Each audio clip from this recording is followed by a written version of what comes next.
Finally, on January 21st, 2025, Ichiro was inducted into the Baseball Hall of Fame. Overall for Ichiro, he is not only one of the greatest players in Mariners history, but also one of the greatest players in baseball history. He will never be forgotten with his amazing work ethic, a great throwing arm, amazing speed, and unique hitting mechanics. It is a shame the Mariners could not field a competitive team with Ichiro since his rookie 2001 campaign. But otherwise, I am thankful that Ichiro played for the Seattle Mariners, and he will always be a baseball and Seattle legend. Ichiro, arigato gozaimashita. When I showed up at the camp each spring, my arm was already in shape, waiting for Mariners broadcaster Rick Ritz to say, "Holy smoke! A laser beam strike from Ichiro!"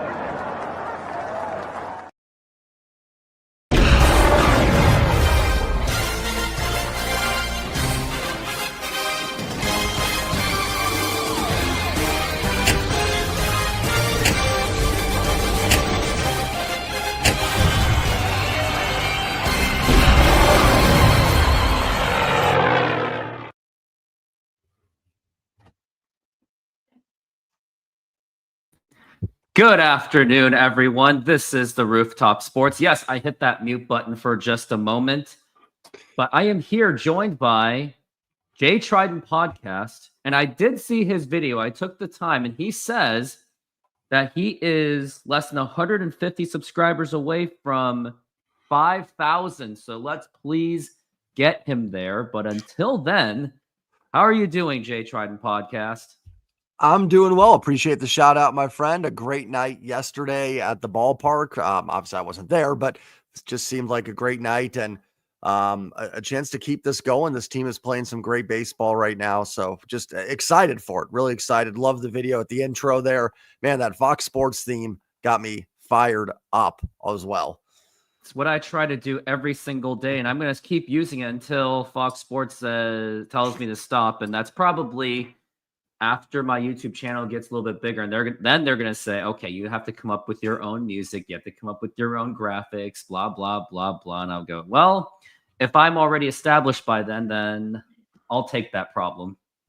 Absolutely. Still just a great theme. Love hearing it, man. And it would have been great if Houston wasn't winning today. It would have been great to possibly go for first place, but still a lot of games left. So not worried. Yep. There's still plenty of time. And especially the Mariners will be in Houston later in the month. Oh yeah, Yankees, they pretty much are breaking ranks, but it would have been difficult. It would have been, I don't know, it would have been difficult to see the Yankees actually pull off another win on the Astros. They could only do so much. So at this point, the Mariners can only worry about themselves and control their own destiny, rather than on the last week going, oh crap, we need to depend on a bad team to beat up like Houston or any of those wild card contenders. So right now it's up to the Mariners, and they have been absolutely on fire since this trade for this guy happened.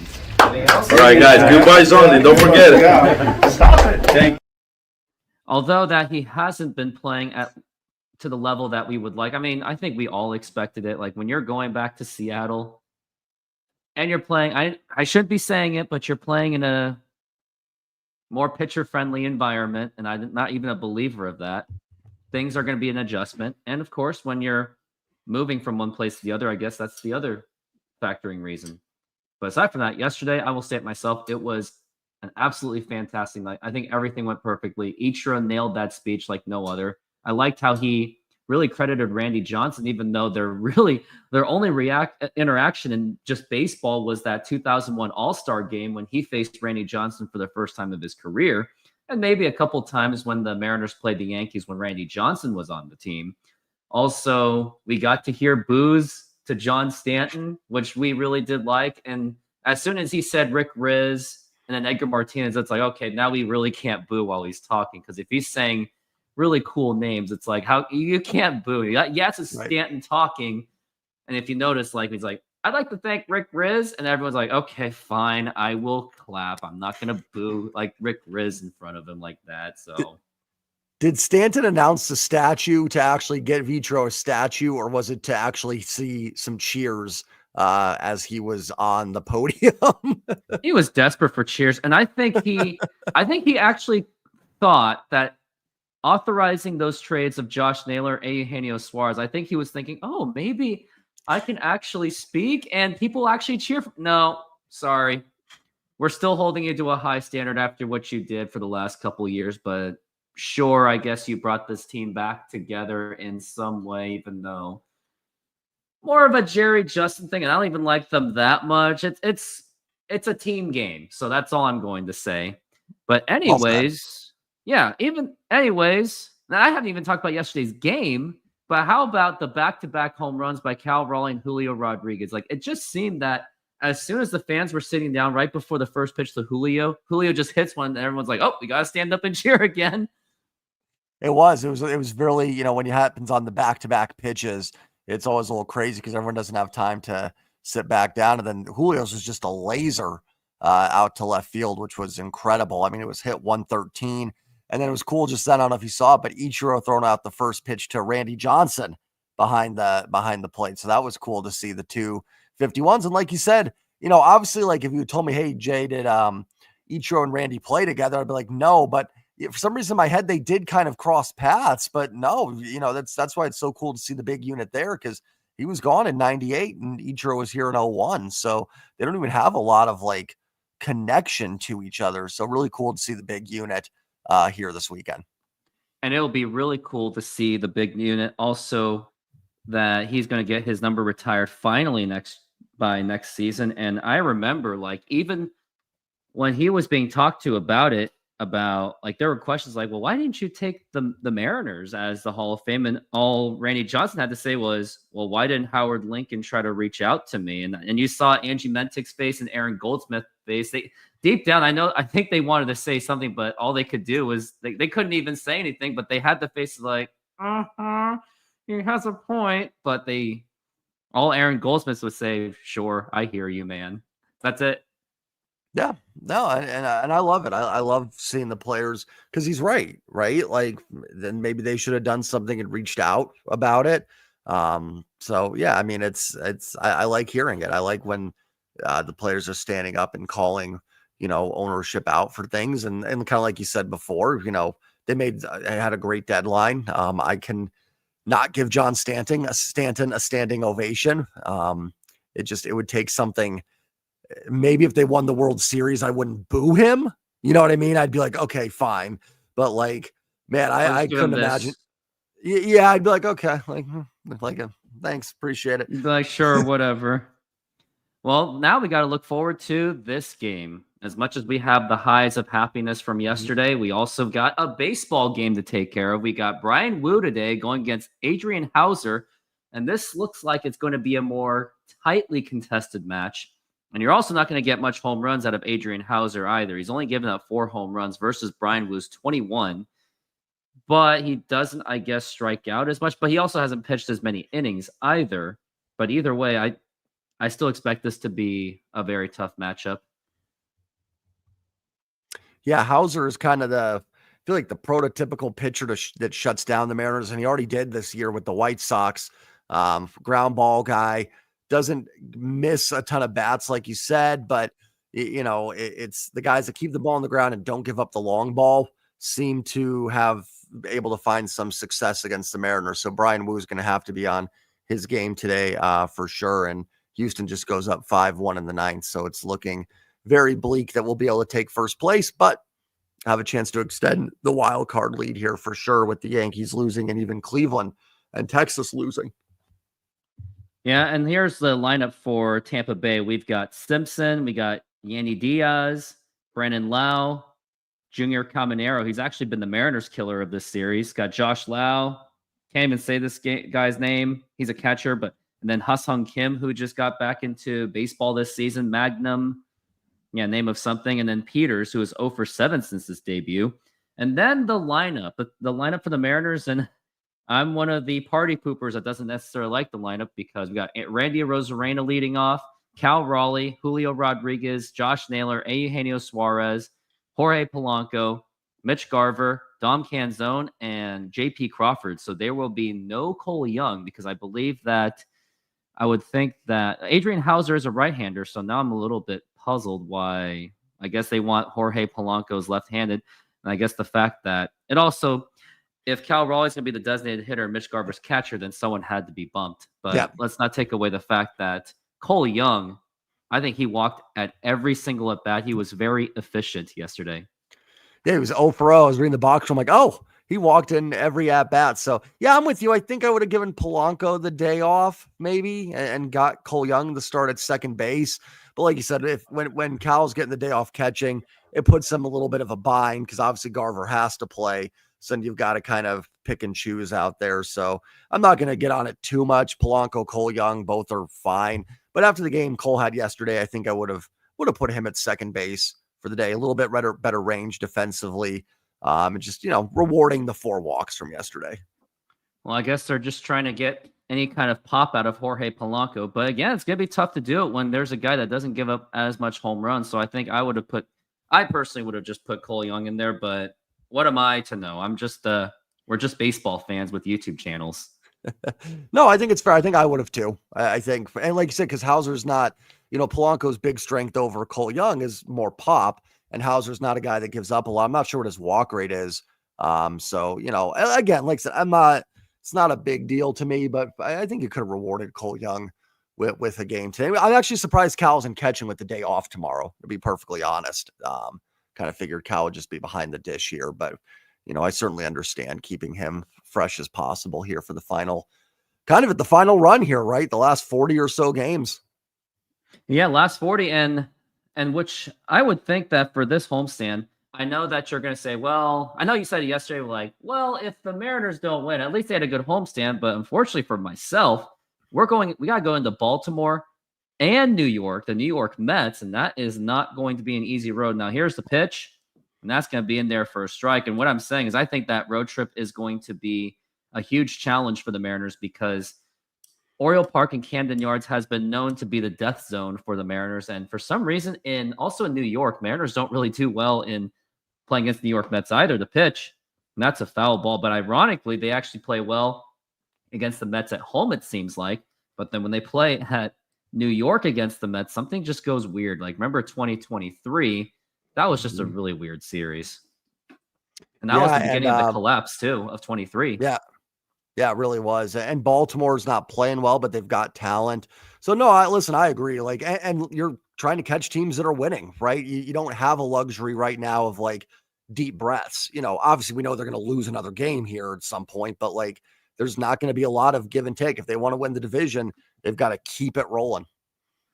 Absolutely. Now we're at 0-2 for Simpson, and he doesn't strike out that much. The pitch, and that's going to be a fly ball. And here is Randy Arozarena. He's there, and he makes the catch, and that is going to be 1 away.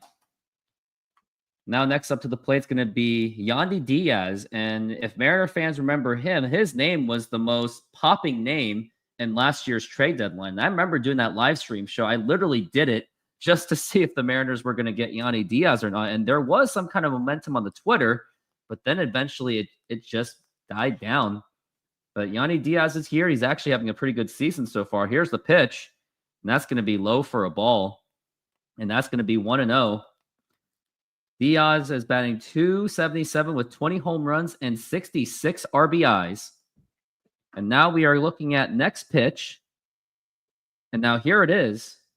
And now here's a ground ball ricocheting off of Brian Wu. And I think he's going to get on first base. A nice little flipping attempt by Josh Naylor, a little goofy attempt.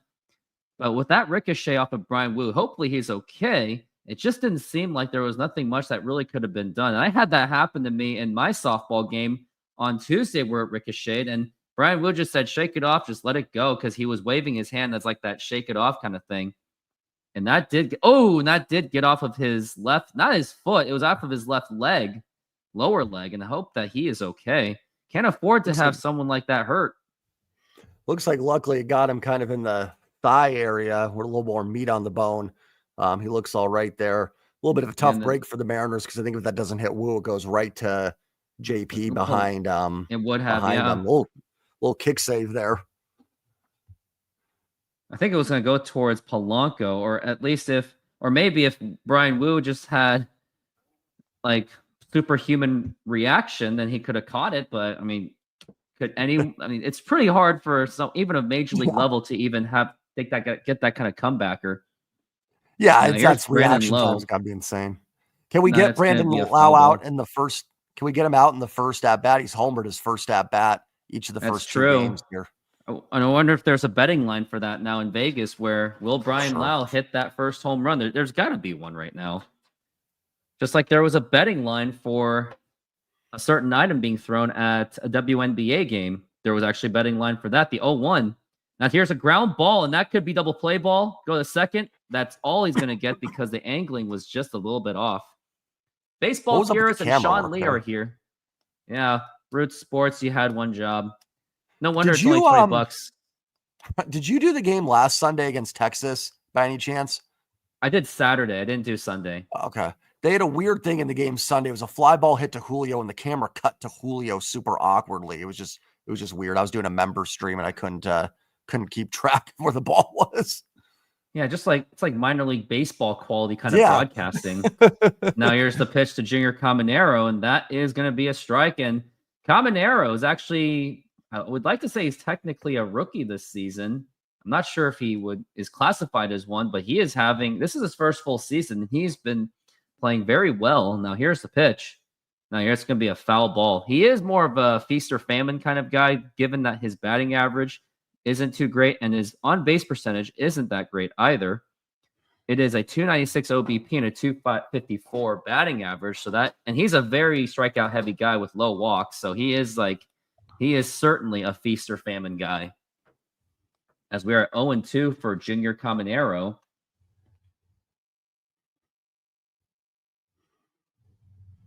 And now here is the pitch. And that's going to be popped up and fouled. Every Rays run this series has been on a Lau and Caminero home run. Funny thing was, yeah, that's true. I was actually planning to go to this Mariners game, not so much to I was just going to get the Ichiro plaque thing and just do like a hit and run thing and go back home for the show and show it off. But the logistics just were not there for me. Yeah. That would have been a cool thing to get, though. I might have thought about doing that too if I lived out there. Yeah, I have two of those plaques. I have the Edgar and the Griffey, so I got to find screw it. I'll just overpay for it on eBay at some point just to have the collection as we're at 0-2. Now here's the pitch, and that is going to be outside for a ball. And I wonder if someone has uploaded it by now. There's got to be at least one person that went to the game and probably just dipped, just turned around. Oh, yeah. And now we're at 1-2. Swing and a miss, strike three, and that is going to retire the side. Although we had a little scare of a comebacker to Brian Wu, he still gets out of it, and it is no score thus far. What a start to this game. And also I got a treat for you. I got all these Ichiro clips that I've been showing for the last 3 days. Nice. And since it's still Ichiro weekend, we got a whole set of clips to go over, whether it's the good stuff, and there are some clips where I had some beef with him. Here's his child. Ichiro was born on October 22nd, 1973, in Nishi Kasagaigun, Japan, and he grew up in Yoyoyama, a small town outside of Nagoya. By the age of 7, he asked his father, Nobuyuki Suzuki, to train him to develop his baseball skills. The workouts included practicing infield, outfield, and much repetition of hitting practice. Originally, he was a right-handed hitter, but his father insisted him to hit left-handed to get to first base faster. By his years in high school, Ichiro enrolled into Aikyodai Maiden Koko, located in Nagoya, as one of the top baseball schools in Japan. Although the workouts were rigorous, and Ichiro even admitted it was one of his tougher years in development, the hard work and preparations paid off. Throughout high school, he posted a .505 batting average and struck out just 10 times and never struck out swinging, showcasing his potential as a future baseball star. Well, there's his childhood. Maybe there's stuff many people probably didn't know. Yeah, I didn't know that his dad had him switch to lefty to get to first base faster, which is kind of funny because that's literally Ichiro, right? Essentially kind of running out of the box a little bit, swinging. So really interesting to see and read that. I mean, it makes sense. Obviously, he's a right-handed thrower, but cool stuff. You know what's the most unique one? Ricky Henderson as a right-handed hitter, but he's a left-handed thrower. That you see that very rarely, but Henderson, I think there's a couple others that have done that, but that's just kind of odd to me. Yeah, here is Randy Arozarena up to the plate. Maybe he just liked the right-handed side better. And now here's the pitch. And that is a strike, and he loves to watch those. And I know that many fans are actually okay with him leading off. I am one of the party poopers that doesn't want to see that. But if the Mariners are on a hot streak, then I don't know. If it ain't broke, don't fix it. And I guess that J.P. Crawford, like you said, the J.P. Crawford-Cole Young combination has also been doing pretty well. And that Rosarena does have a high on base percentage, so there's that. And check swing, did he go? Looks like he did. So that's where my hesitations of. I think they're saying it hit him. Oh, there is a. Looks like Dan Wilson's challenging that call. Yeah. Yep, he's challenging it. I guess they're trying to see if he did get hit. Yeah, and to your point with the lineup, I'd say right now with the lineup, outside of Gino and probably Garver and stuff like that, I think you could put this lineup in any order and it would be fine. You could put Naylor leading off and I'd probably go, yeah, that makes sense. Like everyone's kind of locked in a little bit. So that's a nice thing. And that's what we've always talked about, right? We want this team to be at a point where I don't care who's doing what, where, it's too good of a lineup to matter. You know what I mean? We've had so many debates over the years because it's been such a mediocre lineup. And now when the team is actually rolling, it's now it's really hard to even argue about anything, it seems. Right? Tough for content. Yeah, tough for content, but people are still going to have their eyeballs. They still want to watch us react to something. Did that hit him? I don't necessarily. I don't know if it did, but he didn't even go all the way through. They're also trying to see if it hit his bat too. Because you can't call balls and strikes, but you can challenge on whether he was hit by pitch. It looks like it may have bounced just a little bit, but Randy wasn't really. It's not like he was feeling much pain, but maybe he could have felt a little bit of a breeze around it. Yeah, the ball does redirect a little bit, but I don't see. It seems like one of those plays where if they said hit by pitch, it would stand, but without it, I don't know. I just don't. Hopefully, it's a hit by pitch and he's okay, and we get a base runner. Yeah, I think it did ricochet off of his arm a little bit, but we're gonna see what they're gonna say.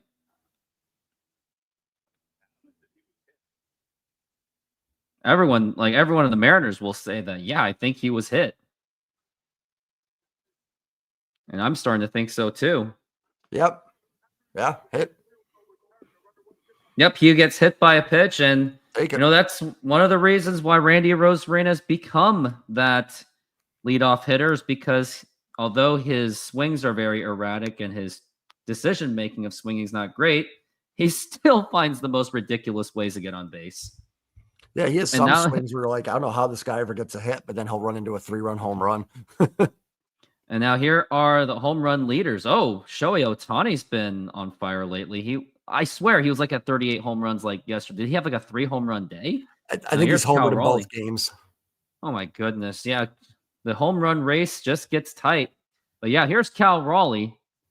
He has struggled in the start of the second half, but he has been picking up with some home runs. I mean, he has hit 2 home runs in the last 2 games. Now here's the pitch. And that's going to be outside for a ball. And right now he is only 1 home run away from tying for number 2 for catchers, Johnny Bench of Cincinnati, former teammate of Pete Rose, World Series champion of 75 and 76. And also Salvador Perez is number 1. Now here's 2-0, the pitch. And what the swing was that? That seemed like a brain fart swing, and that is going to be 2-1. I think the way he swung it, he was like, oh, shoot, I shouldn't have swung at that. We always have those moments. But Cal Raleigh has been having a lot of outside the zone swings quite a bit. And now here's the pitch. Runner goes, and no throw to second base, and Randy Arozarena gets on the second base with a stolen base, I think. he held it no, he bluffed. Oh. Yeah, I thought that too.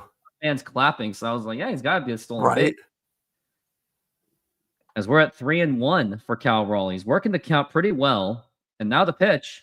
Now here's a fly ball to deep right field, and that is gone. That is a home run for the big for Cal Raleigh. He is now tied for number 2 for catchers to Johnny Bench, and the Let's Mariners go. 2-0 lead, and that's just left out there in a hurry. 112-mile-an-hour exit velocity, and yes, it does say he is tied for Johnny Bench for second most home runs by a catcher in single season history. Now he just has to break it and get to Salvador Perez. Well, we talked about Hauser not giving up a lot of home runs, and Cal gets him right away. Great start for the Mariners. And yeah, I think Cal is out of his slump here officially. Let's hope so, because a lot of those hits are the home runs of the pitch. Now here's a fly ball to center field. He's gonna have to run for it, and that's gonna drop in for a base hit. Bounces off the fielder, but the left fielder gets it in time, so that way Julio Rodriguez just stays at first base. And it happened again. As soon as Cal Raleigh hits a home run, Julio swings it and he gets a single. I think seems like he was trying to do the back-to-back again. And some more great Root Sports camera work. I'm trying to see if Julio went to second there and they flash us into the dugout. Yeah, this is why it's only $20 a month. They gone cheap on those cameramen. Now here's Josh Naylor up to the plate. I didn't even have time to even praise Julio Rodriguez. I was going to. Now here's the pitch. Now it's outside for a ball. Now I can. Like, one of the underrated things that Julio has done throughout this season was when he got the All-Star game call, it seemed that he even admitted himself that he was like, wait, I don't deserve it. So he decided to take that All-Star game off and give it to his buddy Randy Arozarena. You know what? That is what you call a team effort. We are adding the All-Star roster for the Mariners. Randy gets his moments, and Julio gets rest. And he worked on himself, it looked like. And it seems reflective for the second half. And let's hope he keeps that going. So we're at 2-0 for Naylor, the pitch. And that is outside for a ball. 3-0. Yeah, it's so far so good. Mariners have no outs. Now, maybe I just jinxed it, but who knows? I mean, it could be 2 outs now if he hits into a double play. But let's hope that doesn't happen, because Suarez will just be saying good vibes only, the pitch. And this time it's a strike. You could tell that Naylor just wanted to get on the base. He just wanted to walk because he likes stealing bases all of a sudden. Hey, he's a machine. And also, I think maybe my sort of anti-Julio video may have woke him up too. The 3-1. Yeah. And that is popped up and fouled. And that video was met with some criticism. And people are still saying it. You hate Julio now? And I go, can he keep up? Well, it's funny too, because everyone's like, oh, see, look at Julio now. I'm like, well, yeah, now he's doing great. Like, that's awesome. Before, he needed to be a little bit better. I don't see the problem with, like, you know, if someone's 0 for 100 and then they hit 15 home runs, you can't go, oh, see, it's like, well, yeah, this is great. And I agree. I think Julio did a great thing taking that All-Star break off, and he's been playing well ever since. We know it's in him. And he's been fantastic second half of the year. For someone that's a superstar like him, he does, like Ben Parker said, great power comes great responsibility. As we're at 3-2, the pitch, and that he just broken bat, and that is a foul ball, but he is still fighting it off. Crazy Julio is still 10th in Major League Baseball in WAR. It still seems like it's a slow year. I mean, it kind of helps when the American League too, actually. But it kind of does help when Julio is that volatile. Like, he's probably the most, numbers wise, I think he's the most volatile baseball player I've ever seen. Like, there is one week where he looks like he should be hitting 50 home runs, and there's another week it's like he just looks lost. But that's the volatility of Julio Rodriguez. And I think my video even mentioned that he is a very volatile player. Yeah. I watched the video. I didn't think your video wasn't saying like he sucked. It was just that you're looking for a little bit more out of him. And I think that's absolutely fair. As we're at 3-2 for Josh Naylor. And yeah, I guess he saw that video in the 3-2. And that is ball 4, take your base. And now we've got runners on first and second. And now up to the plate is going to be this guy. All right, guys, goodbyes only. Don't forget it. Stop it. Thank you. And this would be a really good time to show that good vibes only. And they're still showing the home runs by catcher single season. They're kind of late on that because it's now Eugenio Suarez's time. Time for Gino to check in. He's been cold since coming over, had the home run. It's been fine because the rest of the offense has been so good. And Hauser doesn't give up a lot of home runs, but even a base hit here. It's time for Gino to check in with a little something. Well, maybe until he gets going, his presence may have been as much of an asset as his bat should be. Because Absolutely. he's that older brother to Julio. He's spreading the good vibes as always. There's things that you just can't measure on how to be an effective baseball player for the team. Absolutely. We talked about when they made the trade. I don't think it's shocking that they've played great baseball since the trade deadline. Obviously, they got great players. That helps. But I think also the message it sent the rest of the guys. Now here is Gino Suarez up to the plate. He's batting 235, but that's kind of the batting average you would expect out of him, unfortunately. Now the pitch, low for a ball. I'm glad he didn't chase that one because he looked tempted. Like an example of an athlete that his numbers really never showed how effective he was. But if we all remember good old Sonics, Nick Collison never had the prettiest numbers. But if you actually watch the games, he did make an impact. And that's what Suarez is doing right now. And throwback to second. Balk. And what is going on? Balk. Oh, it's a balk. Balk, balk. Yeah, balk chicken as we're at 1-0. Thing I've ever done. Who were you talking about? Sorry, say that one more time. Nick Good old Sonics, Nick Collison, and with the Thunder. Like, although his numbers were never the prettiest, if you look at his numbers, you're like, who is this guy? And then when you actually watch the games, he's setting screens, he's hustling, trying to fighting for that rebound. He dives, and Suarez is what he's doing is leadership and being a good influence to pitch. Now here's a ground ball, and that goes right over, but foul. And also, Suarez can play third base just as good as Ben Williamson can. How about that throw yesterday he made with Simpson running, who is insanely fast? I think Ben maybe has a little bit more range, but Gino's got the better arm. He's definitely got the arm. I don't know if Ben Williamson would have pulled that off. And also, we definitely do thank him for his contributions as well. With runners in scoring position, 255, the pitch. Now here's a ground ball, and that's going to get right through for a base hit, and that should be scoring in 2 runs. Here comes Julio Rodriguez. Is Naylor going to score? And yes, he does, and that is going to be 4-0 on a 2-run RBI single by this guy. All right, guys, goodbyes only. Don't forget it. Stop it. Thank That needed Gino to check in. Love it. Absolutely love it. Great to see him contributing. Didn't need the home run. We talked about just give me a base hit here. Open this game up a little bit and fabulous. Let's keep it going, man. 4-0, no outs. Come on. Yeah, because the Mariners have also shown, knowing their very erratic bullpen, no lead is safe with this team. And now here is Jorge Polanco, the pitch. And that is a strike. If only the Mariners just had the 22 or the 23 bullpen, then this team would be even more of a force to be reckoned with. And then something else, there'll be some other problem that pops up like a zit. Scott Service would still be there for you. The 0-1. And now it's going to be a foul ball. Yeah, I think if you had this lineup, that bullpen, I don't think Scott could mess it up. Like it would kind of be like the batting order we talked about. You can't really mess it up right now. But would Scott Service have done that same lineup with the Rosarena? I don't know. As we're at 0-2. And now the pitch. I mean, Dan Wilson and Scott Service, the way they're approaching is not that much different. The only difference is Wilson does let his starters go in just a little bit longer, maybe like an inning or a half inning. But I think we can ultimately see that deep down, maybe it is just Jerry Dipoto like, hey, make that move right now. The pitch. Yeah. It's going to be a foul ball. He's probably just texting him going, yep, take him out. Do it. The other thing I would say is Dan's a little bit more Munoz just for the 9th. That's kind of something we've seen. So that's the only other thing I would say that's a little different, where Scott would probably move him around a little bit more. Yeah, the question is who would have been the closer. I mean, maybe it would have been closer by committee between him and Brash, and maybe Spire, the 1-2. Spire. Swing and a miss, strike 3. Down goes Jorge Polanco. And now it's going to be, yeah. Sorry, didn't mean to interrupt you.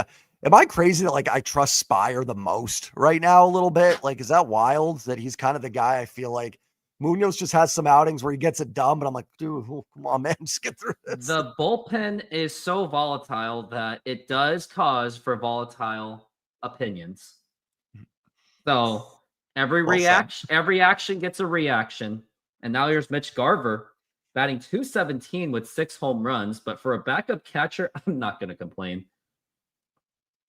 Now, if that was as a DH, like full-time DH, I'd be like, no. As we're at 0-1 for Mitch. Now here's and it's gonna be throwback to throw a second, and yep, that is gonna be out, and Gino gets thrown out at second base. Looks like he was trying to steal, and now we got 2 outs, which I think he was just trying to get cute. And he actually had it. He almost had him snuck in. He almost snuck that through. And Gino's like, "Yep, I'm out," and he knew it. As we're at 0-1. And now the pitch. And that's going to be a strike. I know it's a 4-0 lead, but we do know that this Rays team is capable. It's a talented team, so they can still make it a close game. As we're at 0-2. And now the pitch. And that's going to be just outside for a ball. And knowing how the umpires have been, I'm surprised that was not called a strike 3. Just like Fritz says, Munoz can be like Charlie Sheen. He kind of reminds me more of like Fernando Rodney or Jose Mesa, the pitch. And that is going to be 2-2. Both were very talented players in their past, but also very erratic pitchers too. As we're at 2-2, which is why I miss Paul Sewald a lot. And the pitch. And that's going to be ball 3, and Mitch Garver's doing an excellent job working this count. He was down 0-2, and now all of a sudden it is full count 3-2. He's trying to keep this alive so he can give Dom Canzone a chance. And unfortunately for Dom Canzone, just looking at his numbers, he has actually fallen quite a bit. He was like batting 320, now he's down to 274, so he's kind of back to earth. As we're at 3-2, and now the pitch. And that's going to be a foul ball. That was right down the middle, and that's one of those of like, oh, he really needed that one.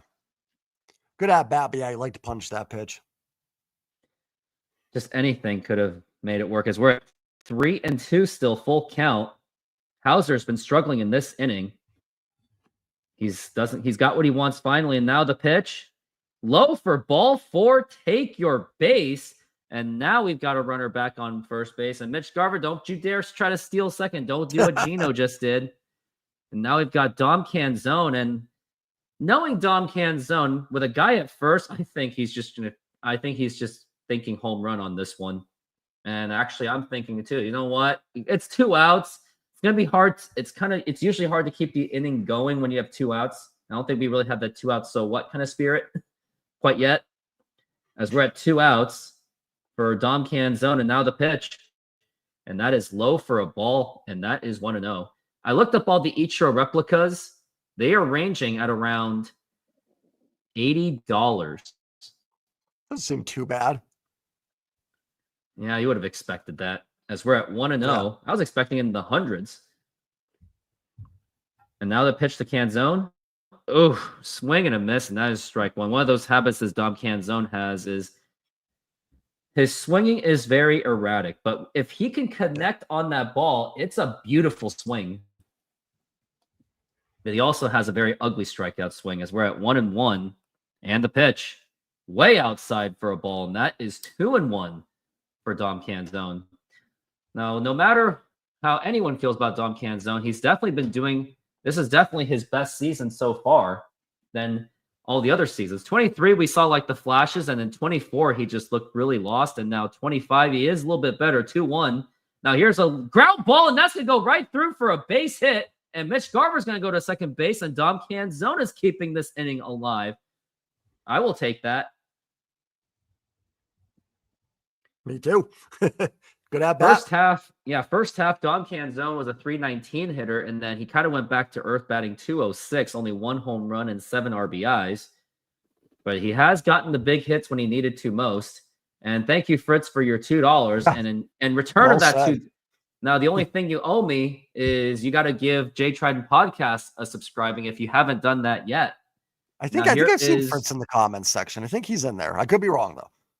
Yeah, he's probably in there at this point. And now here is JP Crawford, and that is going to be outside for a ball.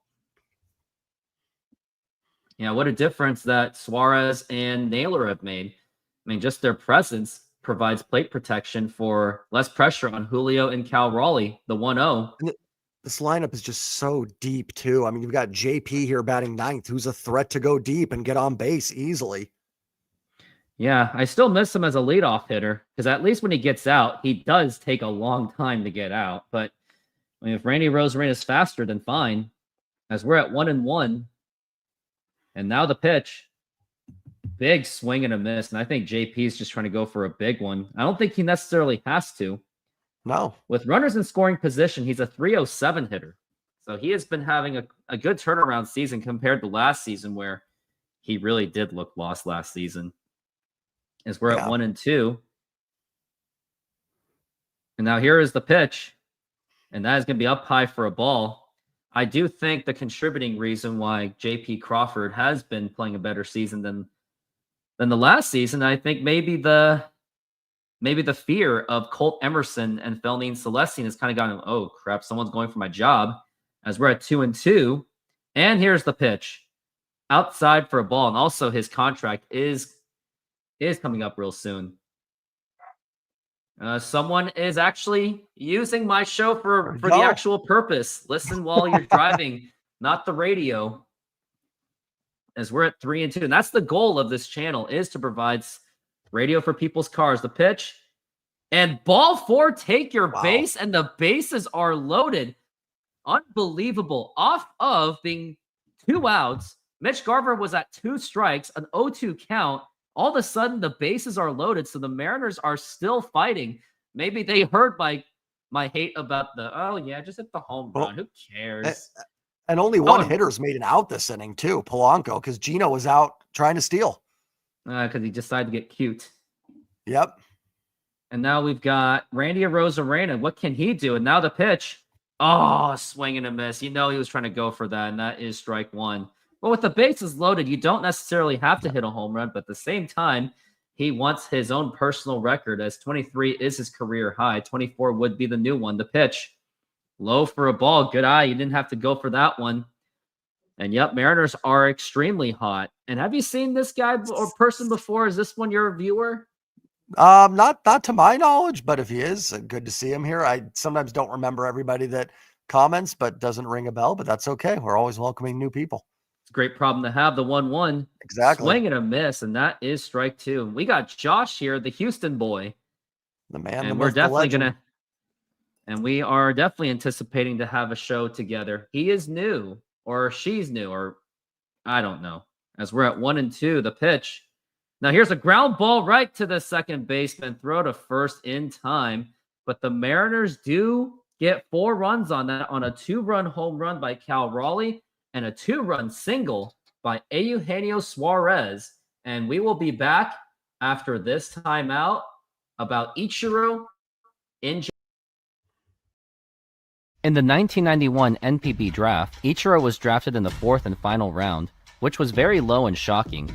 He was drafted so late because of his small stature at only 5'9" and being 120 pounds. He made his debut in 1992 and spent most of the 1992 and 1993 seasons in the minor leagues for the time being. Initially, the manager wanted him in the minors due to his unique hitting mechanics, where he looks like he's golfing and practically running the moment he swings the bat. His swing was nicknamed Pendulum.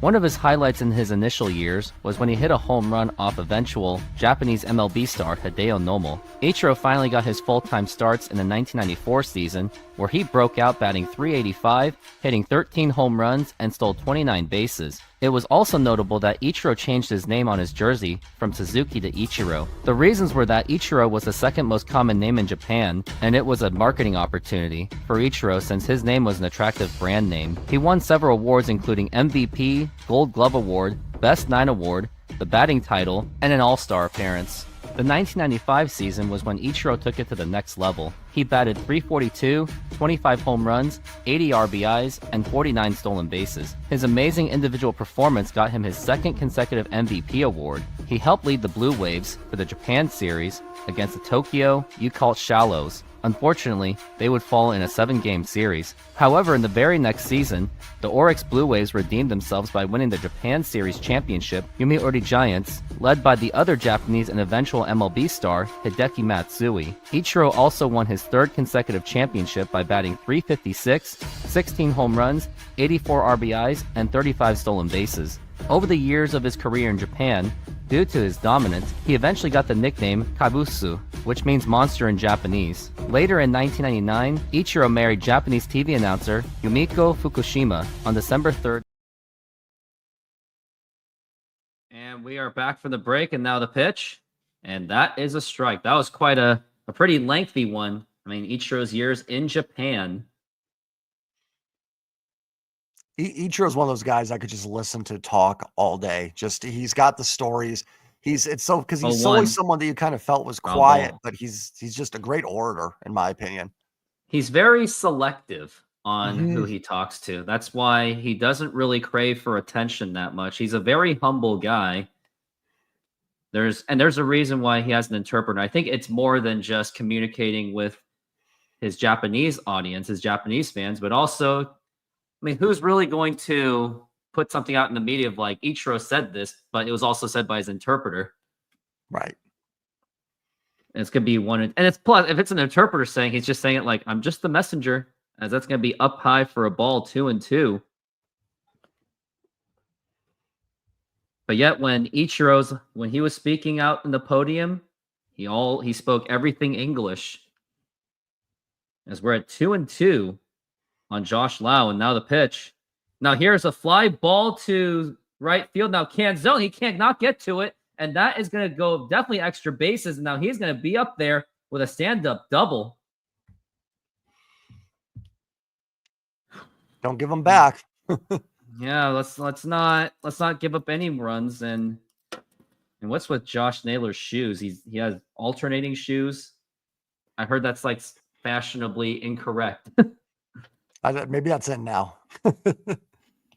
Jose Altuve has 15 home runs against the Yankees. Yeah, I mean, ever since Jose Altuve started Major League Baseball, Yankees haven't won a World Series since. So I guess it's the Altuve curse. And the Astros have just dominated the Yankees. It feels like I can't remember the last time the Yankees won a series. They never won a series. I don't think they ever did. And that's going to be a foul ball. They lost to Houston. Season, but they lost to Houston in the 2015 one-game playoff when Alex Rodriguez had his one last little run. And then 2017, 2019, 2021, I think, and 22, as we're at 0-1 the pitch. And that's going to be a foul ball.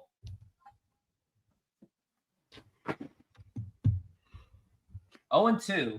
So it looks like Wu doesn't necessarily have to do the intentional walk, as he does have 2 strikes. Maybe try to get the guy out.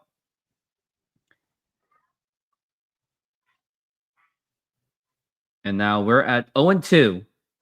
Up high for a ball. That is 1-2. Brian Wu is also one of the best pitchers in baseball in the month of August. So there is an odds that we do have on the Mariners' favor. 1-2. And now the pitch. That is going to be way inside for a ball. 2-2. I think Brian was either losing command or he's just trying to get cute. Try to get him to chase at it.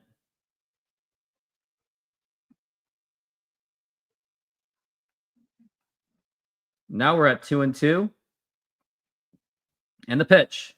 And that's going to be popped up into foul territory. Actually, that should be playable. Here's Suarez. And he makes the catch, and that's going to be one away. All right, guys. Goodbyes only. Don't forget it. Stop it. Thank you. There's the Vetter Cup, which is going to be August 25th through 27th between the Mariners and the Padres. Get your tickets for that. Get your tickets for that. Use my promo code Rooftop Sports for your $20 off. I do care about that.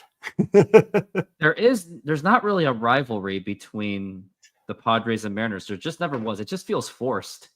Well, and obviously I want to win the games because you're fighting for playoff spots, so do the Padres, but I could care less if the wins give us a Vetter Cup. I just want to win to get us in the playoffs. But yes, use the promo code Rooftop Sports. Definitely do that part of it if you're going. Or JS Trident if you can't use mine anymore, because he could use some love too. He needs the love. He needs as much as I do. Forever. I mean, just to compare, Jay Trident has the views, but somehow people use my promo code with my less views somehow. And I've 01. I've used it. We're at strike 2. It's kind of weird how YouTube works. Just like, I guess the SeatGeek is the Jason Myers in itself. There you go. Which is why I don't want him to leave the team, because he's been growing my YouTube channel too, the 0-2. And that's going to be a foul ball, because it's like a random field goal when it's 17 to 6. Yeah. And and it's not even an impactful field goal. But As the we're at game 0 winner. and 2. Not even the game. No, my game winner will not even get 200 views. But the random field goal, people just wanted the Jason Myers. They love 0-2. Jason Myers. And that is going to be up high for a ball. And this is Ha-Sung Kim, who just pretty much started recently as he was fighting through injuries. He was also one of the coveted free agents of baseball. Maybe the Mariners were trying to look at him, but I guess the injury concerns was the reason why they didn't want to bother the pitch. Now here's a line drive, and that is going to be a fair ball, and that is going to score in the run, and the Rays get themselves on the board, and it's now 4-1 Mariners, and that's going to be an easy double for Ha-Sung Kim, one of the Korean stars, who will be one of the competitors for the World Baseball Classic. So just like that, it's a 4-run lead, and now it's a 3-run lead. Yeah, chipping away. Rays have plenty of time. And that was a really nice swing too. Like as soon as you saw that swing, you were like, "Oh crap!" Yeah, and that ball kind of that ball sunk like under the fence too. Can't. Woo's got to buckle down here. You get a big inning, you can't let him claw back in. One's got to be the max here. Keep it 4-1 and hope the offense can get a couple more. Now it's really making that Eugenio Suarez attempted stealing look not too good, and also the bases loaded wasted is also starting to look not too good either. Now here's the pitch, and that's going to be a foul ball. Knowing the Mariners, no lead is safe, and even with the 23 bullpen, we've seen their problems too, as we're at 0-1. Now, which bullpen do you think was better, the 22 bullpen or the 23? Now, I would say if Sewald was still on 23. That would have been the better bullpen. Yeah, I'm going to go 22 just because you had Brash's emergence. Diego Castillo was still decent. Swanson was good. You just didn't have a lefty. I would trade Castillo for Spire, but yeah, I'll go 22. And you also had like guys like Festa, Penn Murphy as well. So everybody in that bullpen could get outs. I didn't realize how deep that bullpen really was. I really took that bullpen for granted. Like it was that deep. As we're at 2-1.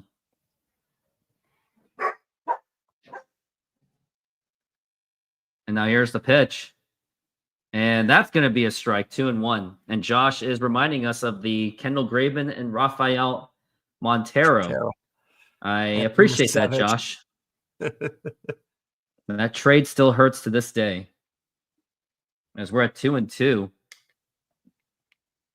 And this is Mangum. I thought it was Magnum for a second. As we're at 2-2. Ha-Sung Kim at second base. He's having a pretty significant lead.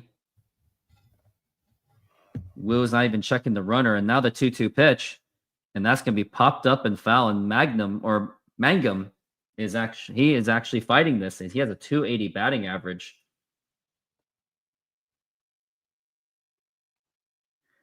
Once it gets the commercial break, and hopefully it happens sooner than later, the next one will be about Ichiro in the Mariners spring training of 1999. Most people don't even remember that. The 2-2. Swing and a miss, strike 3, and now we got 2 outs. And look, they're making Josh's day. They're showing some Astros highlights, so they're taking care of your boy down there. Oh my gosh, like Altuve is like the house of horrors for the Yankees. Like, he's a Yankee killer. But you know what? As much as we don't like the Astros, I have to give him credit because the Yankees were like, before that time of the Astros, they were still like looked at as the evil empire and the pitch. And that is a strike. Even like they were even looked at as evil empire by name only even. And now they're just looked at as a joke these days. It feels like compared to the Astros. Yeah. Like the Astros have really taken their spot as the true evil empire. As we're at 0-1 to Tristan Peters. And now the pitch. And that is a strike. And Tristan Peters is actually he actually made his major league debut on Friday. So I got to witness, I guess, a major league debut. And speak of, I forgot to even tell everyone how many shows I've done this season. I am now at 51 in the 0-2. Swing and a miss, strike 3, and that's going to retire the side. Although there was a hiccup where the Rays did score in the run. However, it was made up by Brian Wu just finishing that inning quickly with 2 strikeouts. But the Mariners have got to make up for that run. But until then, here's a clip of Ichiro Suzuki meeting prime Ken Griffey Jr. On February 18th, 1998, the Mariners were negotiating with the Oryx Blue Waves to possibly bring Japanese baseball superstar Ichiro Suzuki to the Seattle Mariners, as there was a clear need of help in left field to help complement Ken Griffey Jr. and Jay Buhner. As much as Ichiro was interested in playing Major League Baseball, along with an opportunity to play with his favorite baseball player, Ken Griffey Jr., considering both had connected earlier in 1995, the Mariners and the Blue Waves were not able to reach an agreement. It also didn't help that there was a rule where Japanese players at the time had to serve 9 years in Japan before moving to Major League Baseball. But you have to imagine that outfield core of Ken Griffey Jr., Ichiro Suzuki, and Jay Buhner in their primes. That could have been one of the greatest outfield cores in Major League Baseball history. In spring training of 1999, Ichiro, along with 2 members of the Oryx Blue Waves Japanese baseball team, were invited to the Mariners spring training camp. They trained for the first 2 weeks and even had opportunities to play in the first 4 games of spring training. Unfortunately, Ichiro suffered food poisoning and only played 1 game with just 2 at-bats. Sometimes I do wonder how he would have performed had he been healthy.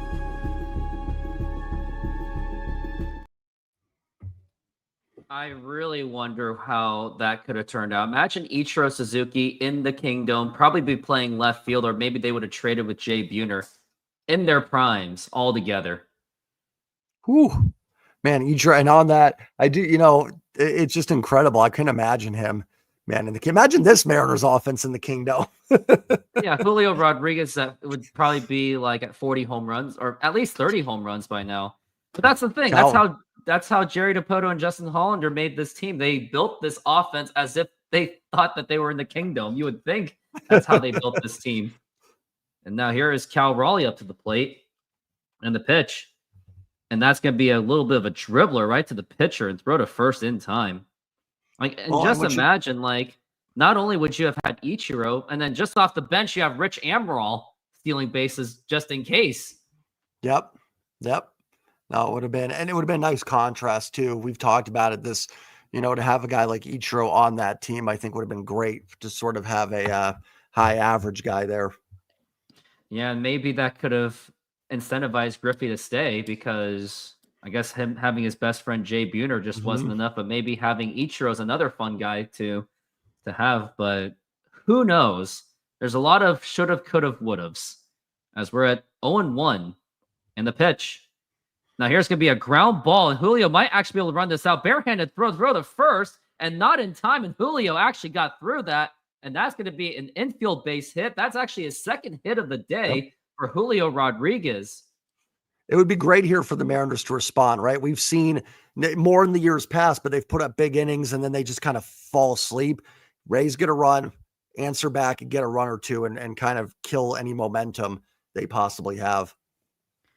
Let's see if Julio Rodriguez could steal bases. I would do that to really put the aggressive pressure on them. Now here's Josh Naylor up to the plate. And the throw to first.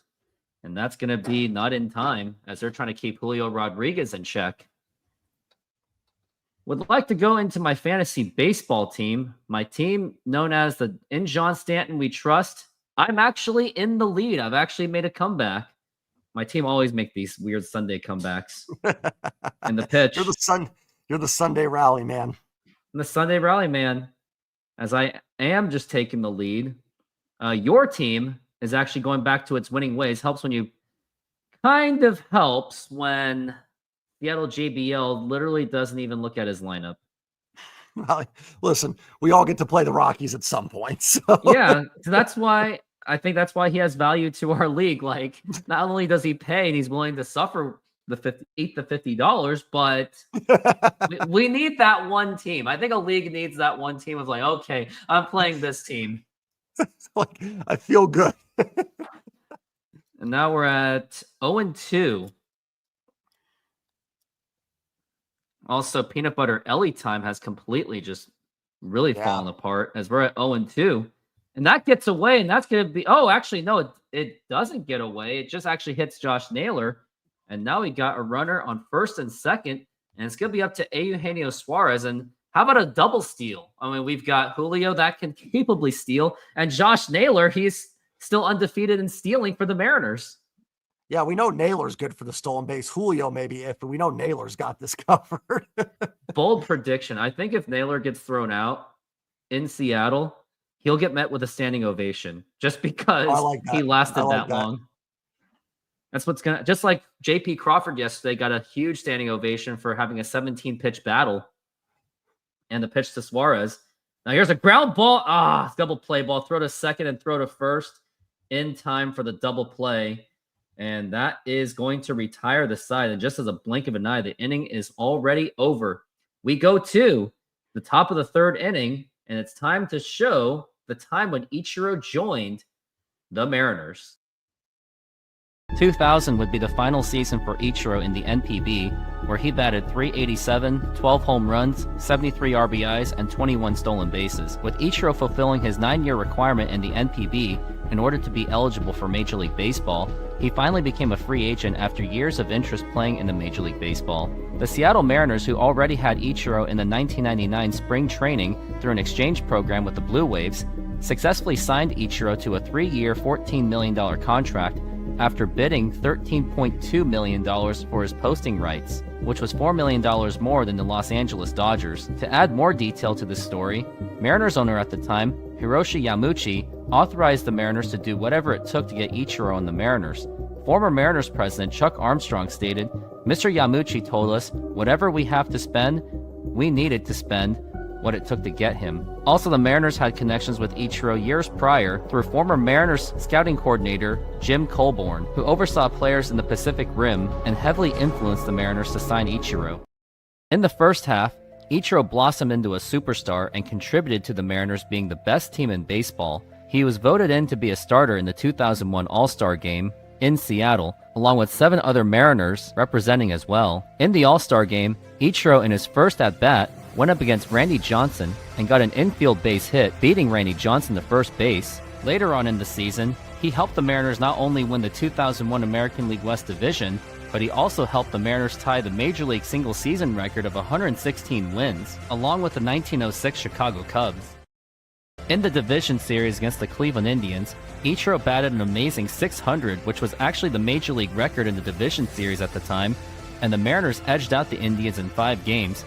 Unfortunately, in the American League Championship Series against the Yankees, Ichiro struggled, batting just .222. And we are back from the break. And it is Simpson back at the top of the lineup, and that is a strike. I'm pretty sure that's everything that was shown in those videos. You're probably like, yeah, okay, I already know that. I mean, it's 2001 Ichiro, is where 0-1 to Chandler Simpson. And now the pitch.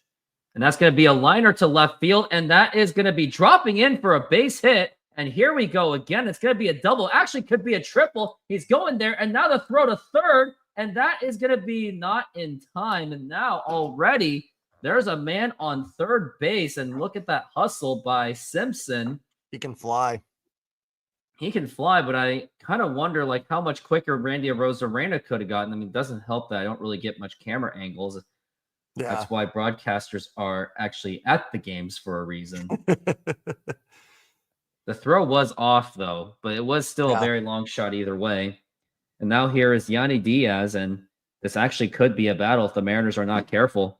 And now the pitch. Now here's going to be a ground ball right to Polanco. Throw to first in time, and that assuming that scores in the run. Yep. And it does, and that's going to be a 4-2 ball game. And this is now officially a brand new ball game. Now it's just a 2-run lead. Yeah, you know, it's funny. I'm certainly not going to blame an offense that has 4 runs through 2 innings, but you talked about it. Gino getting picked off. He had the bases loaded, could have maybe gotten 5 or 6. And Brian Wu's got to buckle down here, dude. No more, man. Come on. This is not a very good lineup. You've got to get through it. It's a talented lineup, don't get me wrong, but got some dudes. There's some dudes. There is. But you I'm still tight today. Yeah, umpire, he's definitely more tight ship today than yesterday. I mean, yesterday and Friday, the umpires were off. And I think that one Chicago game, that one was also a really weird umpire too. Swing and a miss, and that is strike 1. Josh asked, Roof, do you think the Mariners could have done it if Ichiro was there in 98? No, because the bullpen was absolutely atrocious. There is no year that Ichiro could have saved that team. You could have had you could have had an all-star lineup, which the Mariners pretty much had, but you could have just plugged in any all-star from the American League, replacing the ones that weren't all-stars, and they still won't win a World Series. And now the pitch. That's going to be a foul ball. Sean Lee makes a point, leaving too many in the middle of the plate. So maybe Brian Wu's got to mix it up. Oh, are you serious? Randy Johnson actually was the catcher. What? Randy happened? Johnson was actually. He was the. He was Yeah, he decked threw out. the first pitch. Yeah, he decked out as a catcher. A swing and a miss, strike 3. Now we got 2 outs. Of course they did. A left-handed catcher, Randy Johnson. Hey, he could have thrown some out at second base with that big arm of his. The pitcher literally would have had to duck. Now here is Junior Caminero. And now here's the pitch. And that's going to be low for a ball. Like, just imagine that. Oh, yeah. And what would have been the numbers of if Ichiro actually joined the Mariners in the Kingdome? He probably would have been number 31 because Randy Johnson would have had 51. Mm-hmm. Is that 1-0? And that's going to be a foul ball. I think Ichiro, I think he actually would have hit 20 home runs in the Kingdome too. Yeah. What was the most home runs Ichiro had in a season? He had one where he had like 14 to 15 or something, right? It was 15 in 2005. Gotcha. It was like one of those years that he would actually hit home runs. The 1-1, and that's going to be a foul ball. But I always do kind of laugh when people are like, oh, like it doesn't matter that Ben Williamson doesn't hit home runs. Ichiro never did. I'm like, no, Ichiro did. He didn't hit 30, but he was always good for like 7 to 10 with some doubles too. Like he had slug in his game. It just wasn't Barry Bonds level slug, but he could do it. He could hit home runs if he wanted to. Like he was clearly a power hitter. Yeah. And now we're at 1-2 for Caminero. And now the pitch. And that is low for a ball. And Ichiro, he preferred to get on base because he wanted to. He likes running. He likes stealing bases. He likes that speed. And plus, he had one, so why waste it? And now I'm transitioning to be seated as we're at 1-2 to Caminero, the pitch. And now here's a fly ball to left center field, but Julio's going to be there. And he makes the catch, and that is going to retire the side.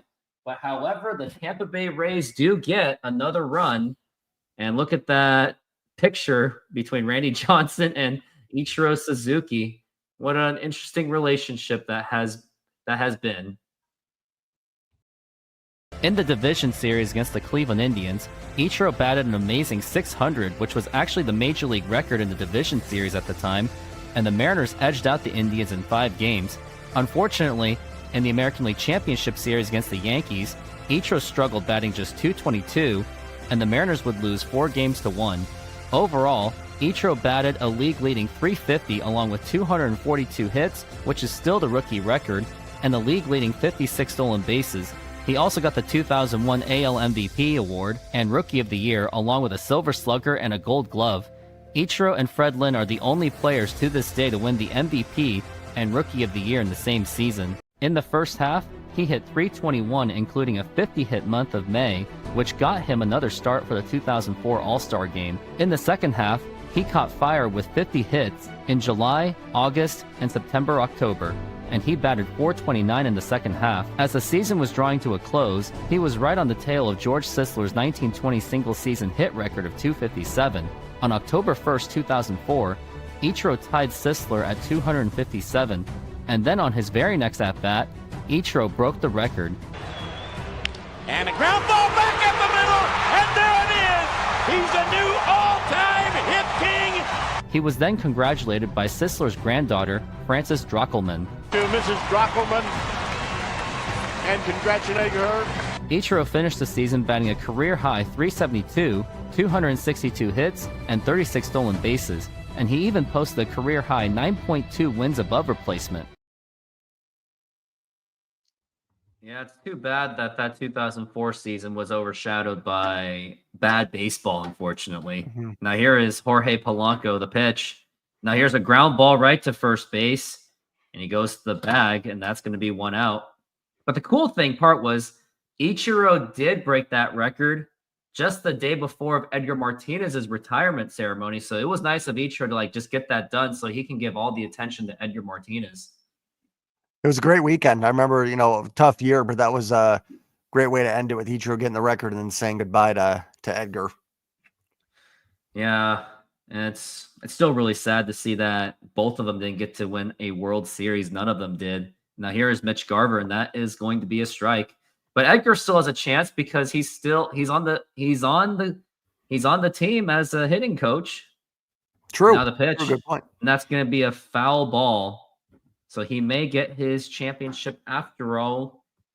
We hope and see. I hope I didn't jinx that. But you would think the way they made those moves, like they got to be going in for a championship. Like they're not going to make a move for Suarez and Naylor just to make the playoffs. This is about trying to get to a championship. And now the pitch, because the Mariners already set that expectation in 2022 as at least title contenders. It's true, Josh. According to Josh, they never got the AL pennant. 95, Wow. 2000, and 2001 all had their opportunities. And that is going to be outside for a ball 3-2 or 2-2. Garver did walk last time. He did start a bases loaded, but then it was halted by Randy Arozarena. The pitch, swing and a miss, strike 3, and that is going to be 2 down. And next is going to be Dom Canzone, and I know for sure he's going to try to hit that home run. Looks like there's going to be a Logan Gilbert Pop Collectible 3-day giveaway September 8th through 10. Now, if you would like to go to that game and save $20, so you basically get a free collectible, use that promo code Rooftop Sports or JS Trident to get your $20 off. Now here is Dom Canzone. Now the pitch. And that is a strike. As we're at 0-1. My goal next year is to take my friends to the suites for my friend's birthday, which I did. I took a huge group to do throw a birthday party for one of my best friends who's on my softball team. He's also known as the Greg's Great team on my fantasy baseball team, as we're at 1-1. And now here is the pitch. And now here's a fly ball to deep right field. Is that going to be enough? Nope. A press by the Marine layer, and that is going to retire the side. And we go to the top of the 4th inning. And the next video, it's going to be Ichiro was being Spider-Man. 2005 was a down season for Ichiro by his standards, where he batted .303, 206 hits, and 33 stolen bases, but a career-high 15 home runs and 12 triples, getting him another All-Star appearance. There were 2 notable highlights of his 2005 season, when he robbed Garrett Anderson of a home run in Spider-Man style, and on June 14, 2005, Ichiro reached a milestone where he hit his 1,000th Major League hit. He was able to accomplish this faster than any Major League player in history. Yeah, 2005, very forgettable. The highlight of that season, other than the Spider-Man, was when the Mariners signed Richie Sexson and Adrian Beltre, and Sexton had a good season, but then Beltre took forever to get it right, at least for that season. Yeah, and Ichiro only hit, I'm going to say only, and 05 only hit 302 or something like that. 303. So he was sounds crazy to say. It's funny because I remember back then thinking, man, 303, Ichiro struggled this year. 303 is so good. And then, instead it's 303, it's considered really good. If any of our hitters hit 303, they'd be considered more than a superstar. I mean, who's the closest? Probably JP, 250. Dom Canzone, he's batting 270 something. There you go, 277, Dom and Ichiro. But Roof, if we say Ichiro's on the 98 team, that offense could have been on par with something like the 2019 Astros. No, because... No, your bad bullpen. The 2019 bullpen was, I would say, a lot worse than the Mariners bullpen. Trust me. At least you guys, 2019 team, won close to 100 games. Mariners couldn't even win 80 with that team. And looks like I do got a new subscriber. And make sure to go to J Trident Podcast as well. Appreciate it. Let's get this guy 5,000. Closing in. Now here is the pitch. And that's going to be a foul ball. And I'm just hoping to close in for 3,000. It's been a pretty slow year for me. Even with all my YouTube shorts still making the moves, it's just people are just not hitting that button. It's a fickle It's a button. it's a tough road out there. Amen. Minnesota has defeated Kansas City. I wonder if that's supposed to help. Yeah. Now the it pitch, does. swing and a miss, strike 2 to Brandon Lau. No, that's not Brandon Lau, Josh Lau. That baseball was Sanders in the draft. I wonder what that means. And now here's the pitch. Died at the warning track. Up high for a ball. As we're at 1-2 to Lau.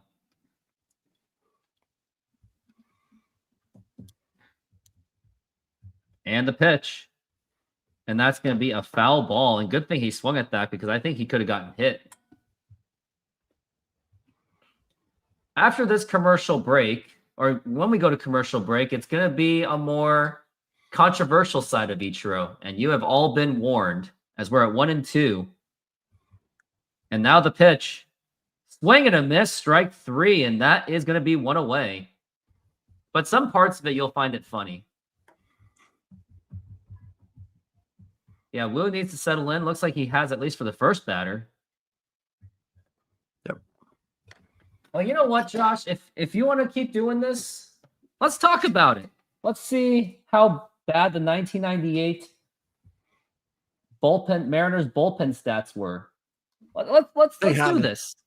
The 98 Mariners had to be a worse bullpen than the 2019 Astros. The 98 Mariners were like the worst bullpen I've ever seen in my life. I don't remember the 2019 Astros too much. Mariners were so out of it, I didn't pay much attention, outside of casually watching. Mariners were tanking that year too. And I remember Jerry DiPoto and Scott Service were literally openly admitting it. Like, I remember Scott Service like, oh yeah, with Houston and Oakland still competing, we got to pop up and that should be caught. Who's talking? And Mitch Garver catches it. Yeah. And Scott Service is like, yeah, with Houston still dominating, Oakland still there. Yeah, this gives us time to catch up with all the moves we made. He was basically saying, yeah, we're tanking, aren't we? Which I was okay with. I actually supported the tanking movement. It was the right time to do it. You weren't catching Houston. You tried in 2018. Wasn't working. Cano was declining. Cruz was a free agent. Reset. And it's in some ways worked out, I would say. They haven't gotten over the hump yet, but it was the right move. And it was a very fast rebuild because within 2 years, they were just one game away from the playoffs. The pitch. Now here's a fly ball drilled to left field. Forget about that one. That is Ha-Seong Kim, who just hit a home run to make it his second home run of the season. And he has been feasting on the Mariners today to make it 4-3 Mariners lead. Well, at least my friends in Korea will be happy about that. Yeah, that was just absolutely just smashed. And that was just a beautiful swing. Yeah, we're going to definitely need. It's a one-run game. It's more than a brand new ball game.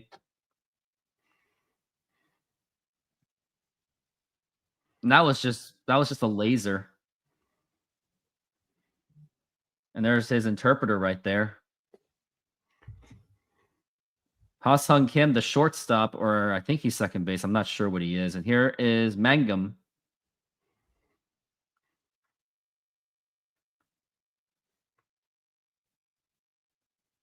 And now here's the pitch. And that's going to be a foul ball. I mean, on an objective standpoint, I am happy to see Ha-Seong Kim actually. This is the Korean biases, but maybe that's his motivation. He wants to spoil the weekend that Ichiro is giving because he is from Japan. The pitch, and that is low for a ball. And it would only be fitting if it was a Korean that put a spoiler on getting Mariners a sweep, led by Ichiro's amazing, inspiring speech as 1-1. If we saw that speech, it was very inspiring. Need Ichiro to go down there right now and light a little fire. But now he's gonna have maybe on the commercial break. Maybe they're gonna have to play that video again, right? Which, you know what, I did make a YouTube short on it, so I could just upload it. As we're at 2 outs, by the way, 1-2. And now here is the pitch, and that's going to be a foul ball. As we're at 1-2. Ryan Woo's been given a hard time. He's at 62 pitches, so I imagine that the bullpen is going to be busy today, which you can do because there is a day off for the Mariners, so they do have some time to get everyone rested, especially with the whole day. Now the pitch, and that is going to be inside for a ball. Mitch Garver was desperately trying to frame that one, but that would have been too obvious. That would have been quite a frame job, but he did. He brought that back. All right, I'm uploading that Ichiro inspiring video. Maybe it could get onto someone's phones in that Mariners dugout as we're at 2-2. And now the pitch. And that's going to be a fly ball to deep left field. And Randy is just looking. And that's going to be off the wall. Catches it with his bare hand off the bounce. And that's going to be a double, 2-out double. And this is where things get very, very dangerous for the Mariners. I didn't even have time to even look at the Mariners, the stats of the. Oh, yeah, I was going to look at the 1998 bullpen. Get them up right now. Woo's struggling. We need the 98 bullpen. Yeah, we just need Mike Timlin, Paul Spoljaric, Bobby Ayala, as we got Peters up to the plate.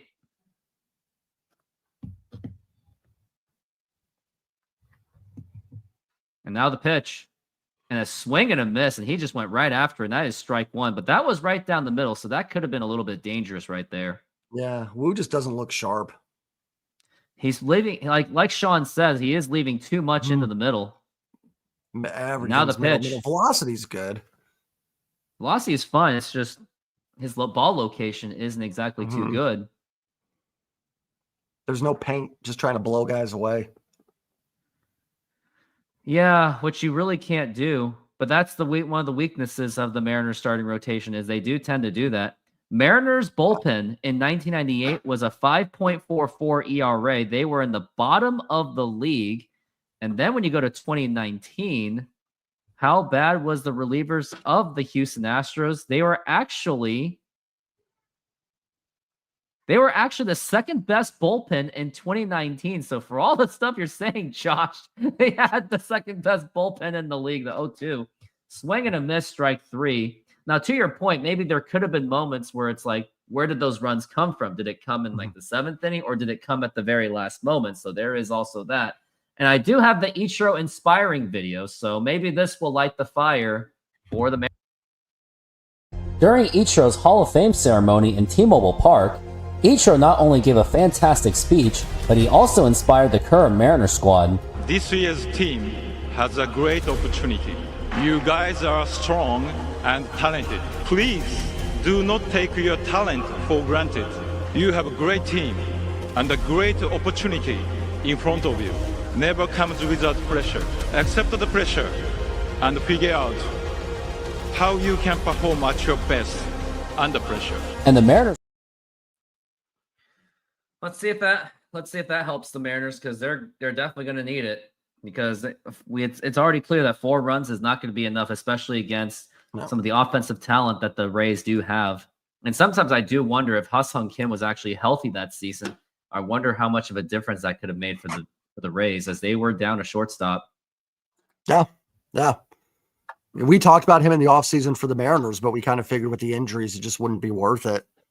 He got a 1-year, $15 million contract. So imagine if the Mariners were locked into that contract, didn't even get to use him until August. Like, let's say if they did use him, you definitely would have had Cole Young. Yeah, you probably would have still had you wouldn't have had Jorge Polanco. Polanco would not be on this team. No. So we wouldn't have had some of that surge. So yeah, so I guess it did work out. And I guess the Rays kind of knew that, this may not be the year for it, but let's just test this guy out. But it's just unfortunate that for the Rays of how the season that they are having, I don't think they really expected a season like this. All right. Was he on a 1-year deal or did he get a 2? I think he got a 1. Okay. So he's going to test the market again for next season. And that injury really did not help. The pitch, and that is going to be a strike. Looking up the contract of Ha-Seong Kim. Actually, it was a 2-year, $29 million contract, including a player option, and that is going to be a strike.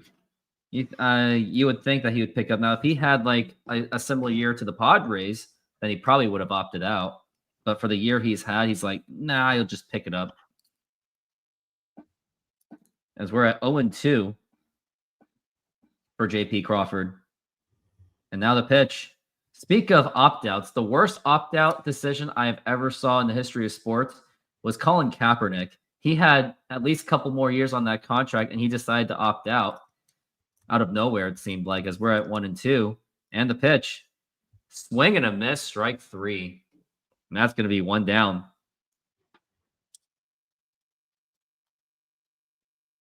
And now it's going to be up to Randy Arozarena, back to the top of the lineup, and they're going to have to step up. But the top of the lineup has been doing pretty well. After Randy Arozarena, you have Cal Raleigh and Julio Rodriguez doing stuff. But they're going to have to do it again. Now here's Randy Arozarena, the pitch. Way inside for a ball. That nearly hit him, and that is going to be 0-1. Batting .249. You would think Randy is due. And now the pitch. Way outside for a ball. 2-0. You know what? Let's draw the walk and let's let Cal Raleigh do the job. Yep, I like that. And how many videos do I have left? I think I'm about halfway there. And the 2-0. Swing and a miss, and that is strike 2. I understand that one. He actually had to swing it. He just couldn't get contact. But it was also it's one of those really tricky corners that it's like death for hitters. Like when it's like in the inside corner at the very top where it's probably going to hit the skinny part of your bat, the pitch. Now here's a ground ball. And that's going to get right through for a base hit. And now we got runner on first base for Cal Raleigh up to the plate. Nice job by Randy Arozarena. And let's get some runs here. The last at bat, one of the last at bats was actually the first at bat. Cal Raleigh hit that home run. Let's do it again. He just has to, and if he does it again, he'll be number 2 in home runs for a catcher. And you would think with the amount of time that Cal Raleigh has left, I mean, you would think that 50 is definitely possible. Oh, easily. I think 60 is still very much in play. I mean, to be honest, but 50, I think, is almost a lock. You would think it is, but then again, Griffey was supposed to be a lock for 62 and 98, but then he just had that horrible month of August. And same thing with 97. He had a bad July. And now here is the throw to second base, and he is safe. And that felt like a slow motion. Like when you saw that base, it felt like slow-mo. Like you felt like you were watching a movie. Yeah, that throw was pretty weak, I think, because I think timing-wise, I don't know if he was in there by a lot. I think it was just a really weak throw, but we'll take it. Base hit. We need to get a run back. We definitely need to make up for it because all it took was a Korean to literally make it a 1-run ball game. That's right. And now here's was that a balk? This guy's really, Hauser is really inviting himself for a balk. He's been close a bunch, and he did have one. As we're at 0-1. Random saying is that 6 days from now, I'll be competing in my church softball tournament as long as it doesn't rain. The 0-1, and that's going to be a foul ball. And I don't expect you to be the weatherman because you're in Arizona, but it does say the precipitation is, let's see what the precipitation percentages are. On Friday, well, now they're saying it's going to rain on Thursday. So now, because this morning it was like Thursday is going to be like really sunny and beautiful. As now we're at 0-2. Now the pitch. Swing and a miss, strike 3, and that is going to be 2 outs. And now it's going to be up to Julio Rodriguez to do the job.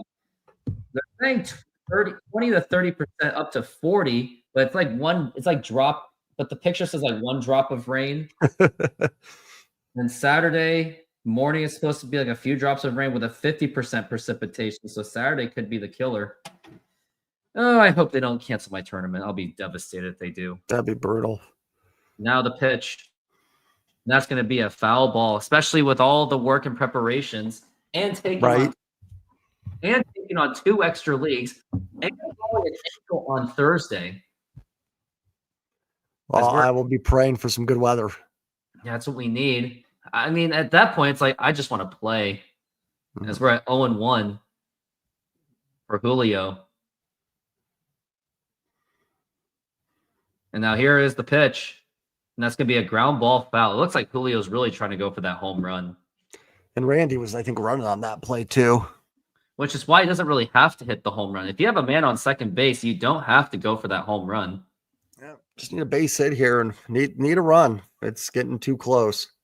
Now, if you had like Mitch Garver at second base, then that's more understandable. And that's 0-2 for Julio. Now the pitch. Oh, low for a ball. He looked like he was going to go for that. Right now it's 95. We're hoping to get some rain. Hey, I'll trade with you, buddy. You can have my rain. Softball league sounds fun. It's a lot of fun. As we're at 1-2. And now the pitch. Oh, and that hit Julio right on the elbow, it looks like. And now he's going to go to first base. And he does look like he's okay. He actually hit him on the Padding. pad, so he is okay. Julio on base all 3 times today. Yeah. Ooh. Good thing he used that pad, because that would have really hurt. All right, need a big knock here from Naylor. They are? Yeah.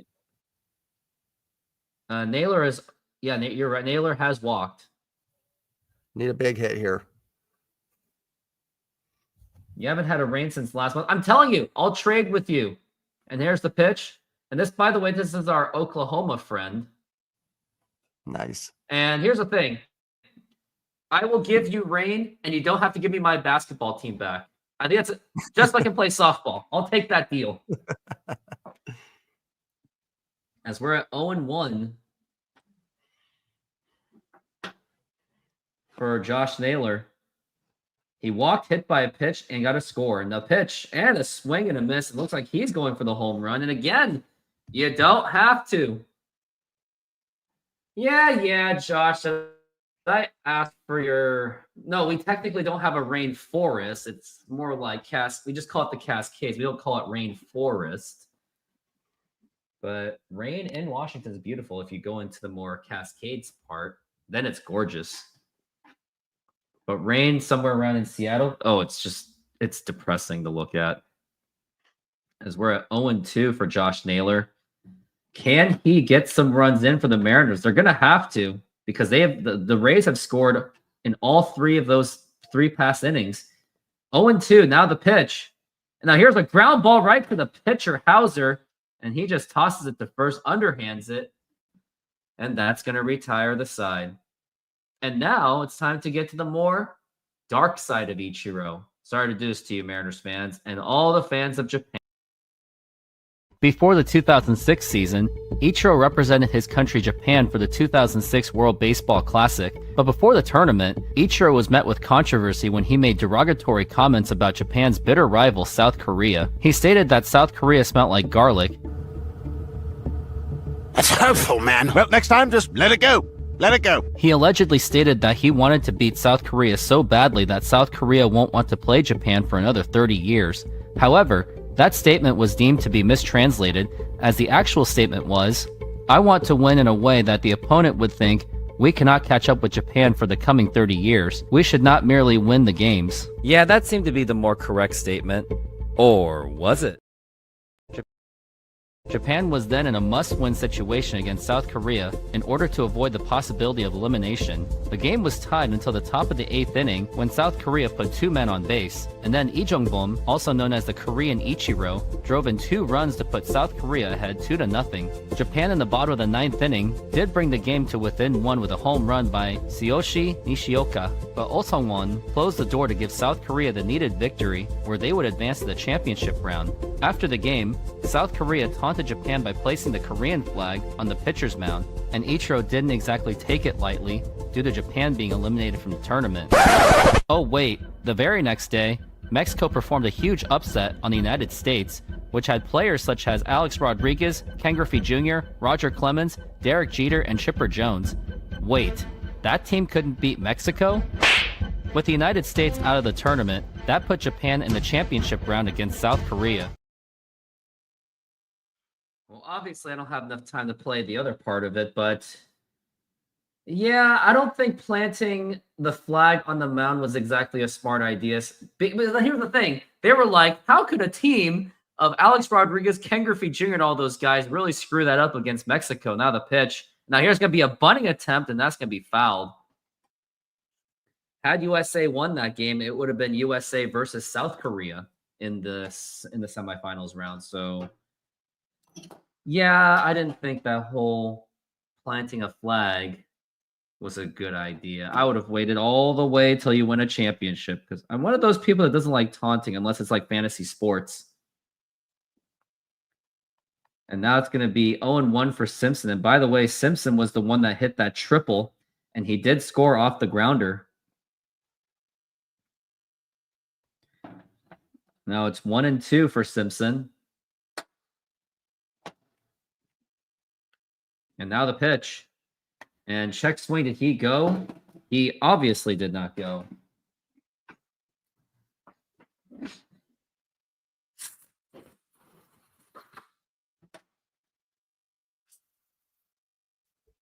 Man, we need a shutdown inning.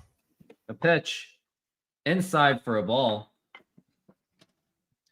My phone cover is now full of dust, so I'm going to have to sink it into a sink at one point. It's amazing how these phones really attract dust. So we're at 2-1. And the pitch. And there's going to be a line drive to left field, and that is going to drop in for a base hit. And Simpson may be getting to another triple. He's probably going to just get a double. And he is going to get a double. And Simpson has just been on fire. And now we got the lead run at the plate. Yep. This 4 runs not going to win this game. No doubt about that now. If it was 2024, 4 runs would have been considered a blowout. Yeah. Because that starting rotation was the best starting rotation that we had ever seen. Something that Randy Johnson didn't really get to have with the Mariners, or even the 2001 Mariners. Didn't even get to that. They didn't even get to that level. Now here's Yanni Diaz, and inside that nearly got him. Now maybe I don't mind walking Yanni Diaz, but at the same time, you're going to have Brandon Lau, who has been hitting home runs in Seattle, as we're at 1-0. And now the pitch, and a swing and a miss, and that is strike one. Just like Fritz says, this is getting old. Sink it up into a sink and sync it up to back up with your phone. No, I'm just going to drop in this screen or this case, and that's going to be a check swing foul ball. Now you don't really have to walk Yanni Diaz. Now you can try to get that strikeout, which would be very ideal, even though that Yanni Diaz may be a tough guy to strike out. With runners in scoring position, he's a 250 hitter.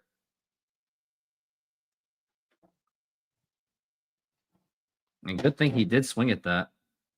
And now the pitch. Swing and a miss, strike 3. And I'm not saying that I completely called it, but it was something I was asking for. And that is going to be 1 out.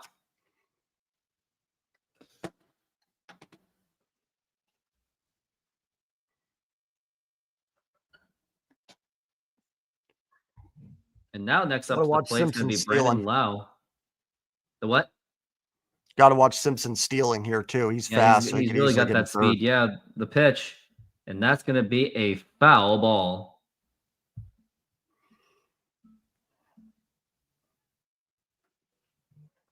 I just used the word sink and sink a bunch. Yeah, I'm sure you do, Josh. Now we're at 0-1. And now the pitch.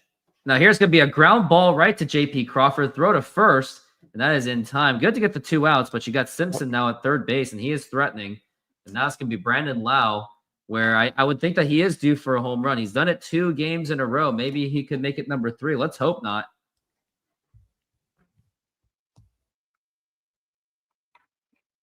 Yeah, tough customer in Caminero here now too. So got to get through this, do that, and got to get a run back here. That's the key. I don't want not the offense's fault today.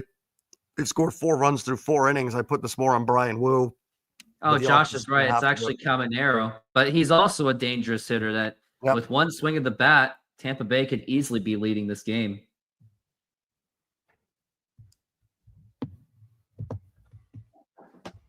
Absolutely.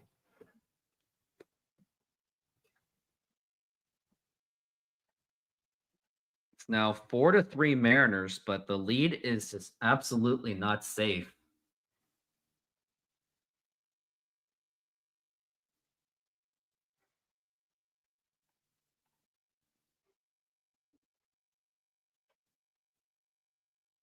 Now here is the pitch to Caminero, and that is going to be in there for a strike.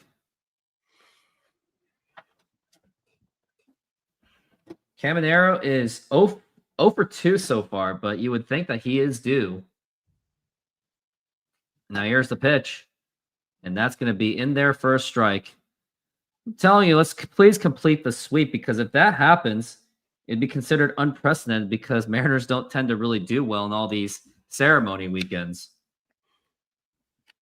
No, true. Do. Now the pitch, and that's going to be a foul ball.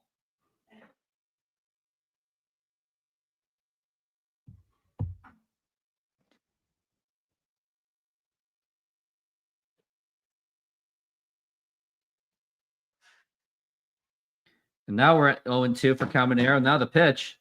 Now here's a ground ball right to JP Crawford. He bobbles the ball in the throw to first. And that is in time. He barely got him. That should have been a tie ball game, but JP Crawford was resilient, and he was able to throw him out quickly to get Caminero out. Good thing he was a slow runner. And that's going to retire the side. And that was just really, really close. And I wonder if his foot was off the bag, because Naylor really had to extend himself. Yeah, I think it stayed on, though. And no challenge. Very passionate about that. And looks like they cannot challenge it. Or maybe they won't challenge it. But that will retire the side. And now here is the other part of Korea messing up.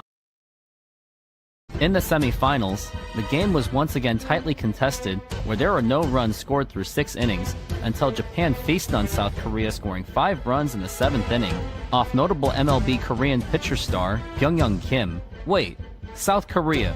Did you forget that Byung-Young Kim nearly cost the Diamondbacks the 2001 World Series against the Yankees? Oh wait, it was just one game? Well, how about this one that happened the very next game? Here in game 5.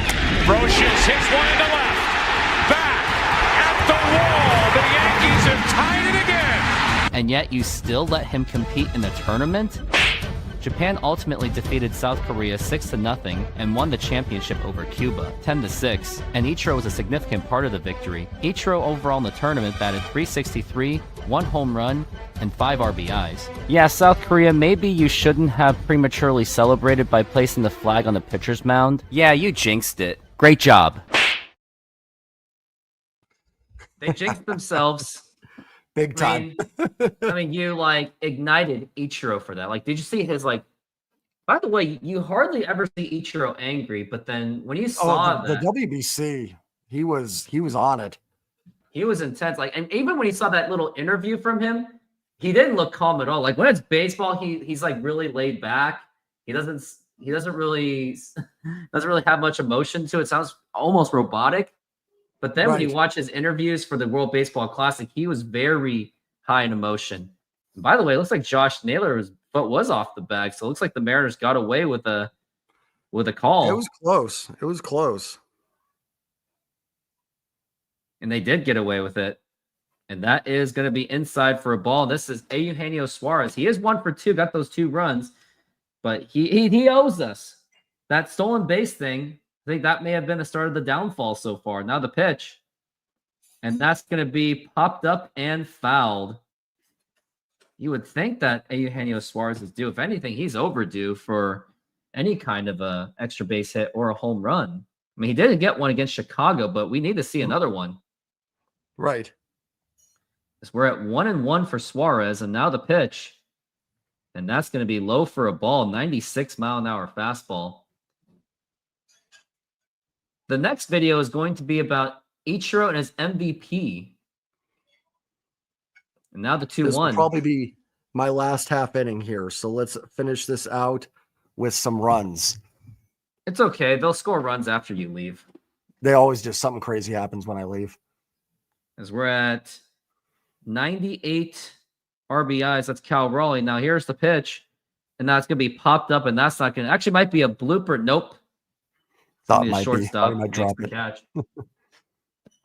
Well, Josh, I'll be expecting you to be my bullpen pitcher, as Jay Trident is my starter. Yep, that's what's going to be. Dan Wilson had seen enough of Jay Trident podcast. And Josh close it out. He's been pretty good luck for the Mariners on this channel. At least until you said it. Yeah, I know. Now here's Jorge Polanco. Now the pitch. And that is a strike. Believe it or not, Hauser has actually really settled down since the 4-run massacre. And now here's the pitch. And way outside for a ball.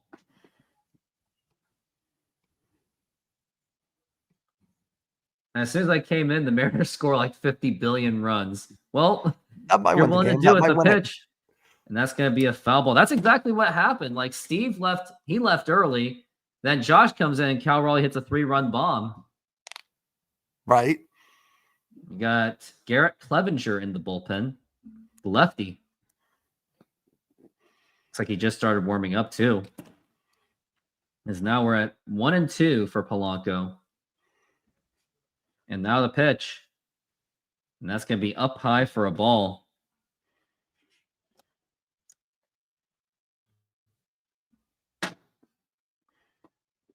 We're at 0-2. And now the pitch. And that's going to be outside for a ball. That is going to be 3-2 for Polanco. I mean, I'll take a walk, especially with one out. And then you can try to see if Mitch Garver can do something, which I don't expect. The pitch. And now here's a fly ball. Is that going to... Nope. It looked good, but... It did off the bat. That looked much better than it ended up being. And that's going to be 2 outs, especially with the fans were not even hollering or anything. Native American Heritage kind of Night. Posed it. It's going to be August 26th. If you want that jersey and save $20, use my promo code Rooftop Sports or JS Trident. Now we got Mitch Garver up to the plate, who is technically on his last year of his contract. And now the pitch. And that's going to be popped up and fouled. Garver is batting .216 with 6 home runs and 23 RBIs. And the backup catcher to Cal Raleigh. Biggest questions of him is, after this season, do the Mariners dare to start the season with Harry Ford as a backup catcher? The pitch and check swing. Did he go? It looks like he did not, which would be an interesting idea still. Even it's still a floated idea. Like, would they let go of Polanco and then make just Harry Ford a designated hitter? But there is risk to be taken for that. That's really hard. And use Ford the same way they use Garver, where you get some DH at bats against lefties, backup catcher. Kind of use Ford in that role where you could still get enough at bats. Still a lot of questions, and we're at 1-2. Or do they use him to try to get an impact bat? And now the pitch. Now here's a ground ball. This is going to do it. Here's Ha-Sung Kim, throw to first. And that's going to be in time. And that's going to retire the side. And we're going to go into the top of the 6th inning. And Jay Trident Podcast, I thank you for being here once again. Absolutely. And almost congratulations for your victory in fantasy baseball. Appreciate it, my friend. As always, thanks for having me. Thank you. Bring in Josh for the pen, and let's hope the Mariners get a W. Take it easy, man. Let's do that. Let's bring him in.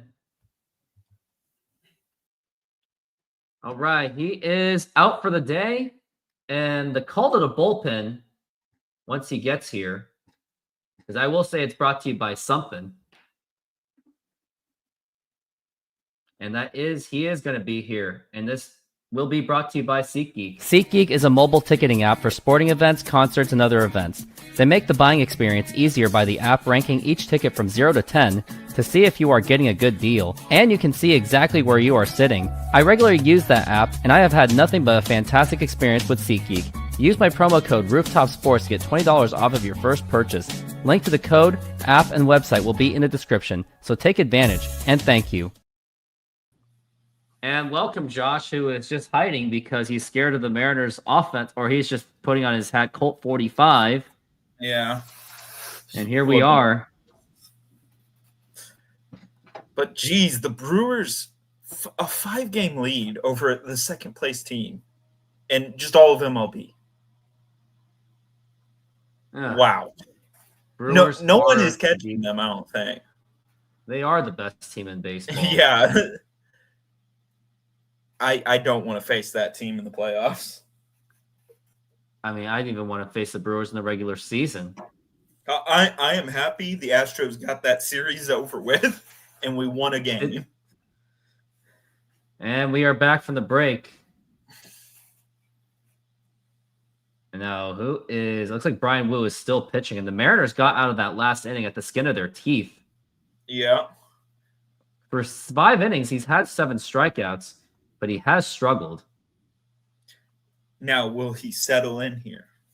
I don't know. The question is, have they figured him out by now? But right now it's Josh Lowe. But the bottom of that lineup, that bottom half of the lineup has still been producing the pitch. And that is going to be a swing and a miss. Especially Ha-Sung Kim with going for 2 for 2. He's been their best hitter. And then just don't make the catcher beat you, and you are on 2 outs then. Yeah, exactly. On the Korean man, the pitch. Swing and a miss, and that is strike 2. But, it was a good answer to say, he's probably not going to settle in, because the running joke has been that every time someone says that the pitcher is settling in, he just blows up. It's going to be 0-2 for Lowe. Brian Wu has at 84 pitches. I would think that this is probably going to be his last inning. I mean, I would get it. I get it because he's just been off today. The pitch. Swing and a miss, strike 3, and that is going to be 1 out. Next is going to be the struggling catcher. And then on deck is going to be Ha-Sung Kim, who's really been picking it up in this game. Yeah. My thing is, maybe he wants to put away the celebration highs of Ichiro Suzuki. I mean, still got that Korea-Japan beef. Oh, no. How funny would it be if the Rays ended up winning this? And what does he do? He marches out with the South Korean flag? The Korean flag and plants it on the mound. And then they just show the crowd, and Ichiro's standing out there, and he's just like, he screams F. He saw that. You saw those videos. Like, I mean, Ichiro looked horrifying in those videos. The pitch, like in those Mariners games, he looks like game. He looks like really calm and collected. He's cool. He looks chill. It kind of reminds me when Peyton Manning would get pissed off in a game. You would just look at his face and you're all like, I don't want to be near that man. Think about Peyton Manning when he said the idiot kicker. Yeah, but like literally there would be times where the Colts or the Broncos would be doing bad, and you just see Peyton just like over there just steaming on the bench, and there would be kind of this bubble around him. That's what Ichiro would be, except it's horrifying. You would think that he has samurais in his somewhere in the pitch, and that's going to be a foul ball. But I'm all like, you complain about rain. You live next to a temperate rainforest called Olympic National Park. I need the sun for Saturday. Hey, I know, but when you live next to a temperate rainforest, which it gets that because it gets enough rain in the year. Me too. Qualify for it. I want to. One day I want to. I want to go hiking when it rains someday. That sounds like a lot of fun, especially in Washington. Yeah. It's actually beautiful when it does rain. Then you get to see the mist. Just don't take a strenuous course. I'll take an easy one, the 3-2. Yeah. And that's going to be popped up. And here is Julio Rodriguez or Randy Arozarena. He's got it. He makes the catch, and that's going to be 2 outs. And Rainier, Olympic, North Cascades. North Cascades, that was a beautiful national park. No one goes to North Cascades for no reason, apparently. It's going to be Ha-Sung Kim, and the question is, do you dare do the intentional walk, or you just try to go after him with 2 outs? I don't know. If this was Scott Service, he would just have the defeated look, and you just go. And that's going to be low for a ball. And looks like Ryan Wu is trying to pitch away from him. He has a double and a solo home run and 2 RBIs. So this is where you have to be extra careful. Just don't give up the triple, and then, we won't have cycle watch. Well, I have witnessed a cycle on this channel. Yes. Yeah. And I wonder if I still have that video. I still do, as we're at 2-0. And now here is the pitch. Yep, he is definitely pitching away from him. Yeah. And that was actually a strike, by the way. The umpire really missed that one. Yeah, I'm all like, I knew what the intent was. The intent was a ball. as we're at 3-0. And now the pitch. Outside for ball 4. That was basically a glorified intentional walk. He was just trying to get him to chase, but that's an Kim old is too school smart for that. intentional walk where you actually had to go throw the pitches. Well, but they only had to throw so softly. Yeah.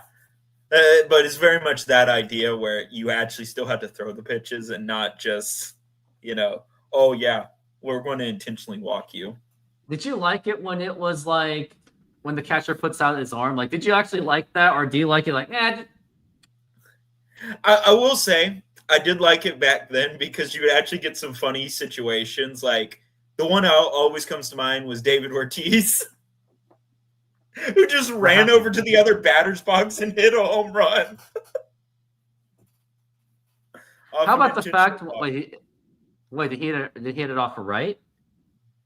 I'm pretty sure like he was standing there and he just saw them like because the catcher went way over to do the intentional walk, and he's just all like, "No, you're not going to do that." And right as the pitch was about to go, he ran over and then swung. In the pitch, that's going to be a foul ball. I also liked it when it was the old style because that meant the fans were booing. Yeah, and also the thing is that if you threw it in that way, there might be a player who might go swing at it just because. There's that 0-1 for Mangum and the pitch. Swing and a foul ball, and that's going to be strike 2. And if I were the Mariner fans, I would be screaming as loud as you possibly can. But yeah, the reason why earlier I said the 2019 Astros is when I was watching those games, almost always without fail, you never saw the bullpen end. Like it was that way in the regular season. It was that way in the postseason. They never put the bullpen in, which just kind of says they didn't trust them. 0-2 the pitch, and that's going to be popped up into left field and fouled, way foul, well out of play. Like the only time you saw a bullpen pitcher was the closer. That was the only time you really saw a bullpen pitcher. They were wanting their starting pitching to go to like the 8th inning every game. They wanted that. They did not want, because that's one thing that made the 2022 team so good is while the offense really wasn't 0-2. Swing and a miss, strike 3, and Brian Woo's feeling the passion. Yep. And that is going to retire the side. Brian Wu is the first player since Clayton Kershaw in 2019 to start the season with 23 straight starts of 6 innings or more. And now I got to go to the bathroom. Here is Ichiro winning a World Baseball Classic. In the semifinals, the game was once again tightly contested, where there were no runs scored through 6 innings until Japan feasted on South Korea, scoring 5 runs in the 7th inning off notable MLB Korean pitcher star Byung-Young Kim. Wait, South Korea. Did you forget that Byung-Young Kim nearly cost the Diamondbacks the 2001 World Series against the Yankees? Oh wait, it was just one game? Well, how about this one that happened the very next game? Here in Game 5, Brocious hits one into left. Back at the wall. The Yankees have tied it again. And yet you still let him compete in the tournament? Japan ultimately defeated South Korea 6-0 and won the championship over Cuba 10-6, and Ichiro was a significant part of the victory. Ichiro overall in the tournament batted .363, 1 home run, and 5 RBIs. Yeah, South Korea, maybe you shouldn't have prematurely... I just realized I already showed it. Yeah. You just wanted the pain again of the I just want that pain. Yeah. And I have more pain to endure because there's another one where Ichiro won in 2009. Yeah. That one hurt even more. And the thing it would have also been funny if he had been the manager in the last WBC. The other thing, too, is even if South Korea beats Japan in World Baseball Classic, the significance is not going to be there because Ichiro already knew. It was already known that Ichiro did not have a liking for South Korea, but Shohei Ohtani does. So the rivalry is not going to feel as fierce. Well, also the thing is, like, because I will say the the fans over in Japan, they really do hype up the rivalry. And same with the South Korean fans over there. But a lot of the reason why it's being is kind of past things, both historical reasons and also just baseball reasons. It's not so much the current team because it hasn't been a good rivalry Here's ever Canzone. since Ichiro. Ichiro, yeah, it's been a very quiet rivalry. Nothing's really been said. It's very much, you could almost say it's your Yankees-Astros rivalry. It's been one-sided. The 0-1. Now here's a ground ball right to second base, toss to first, and that's going to be in time. And that's going to be one out. It was just, and South Korea just since then, it broke them. Like, they have never been the same since Ichiro came in. No matter how much. But with the rising talent of Jung-Hoo Lee, Ha-Sung Kim, Hye-Sung Kim, yeah, you would think that they have some young players coming up the pitch. You would think that they might have a chance. I think one thing that hurts them, though, is the way that the KBO does its playoffs. I think that is actually detrimental to them. Because 0-1. The way they do their playoffs, it's very much predetermined who wins. Like, they've done this model since the 80s, and you can almost count on your hand how many times the quote-unquote predetermined winner didn't win. Now which it's 0-1-1. Isn't a good thing. Because then that just means that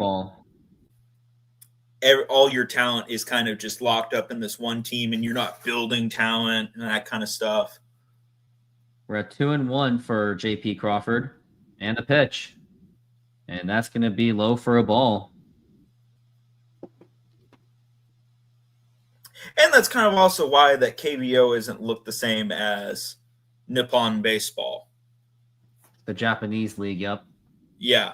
They are looked at like, honestly, like Ichiro's, quote of no one will be able to catch us in 30 years. He proved himself right. No one is able to really match Japan. Not the Americans. With the exception of 2013 and 2017. Yeah.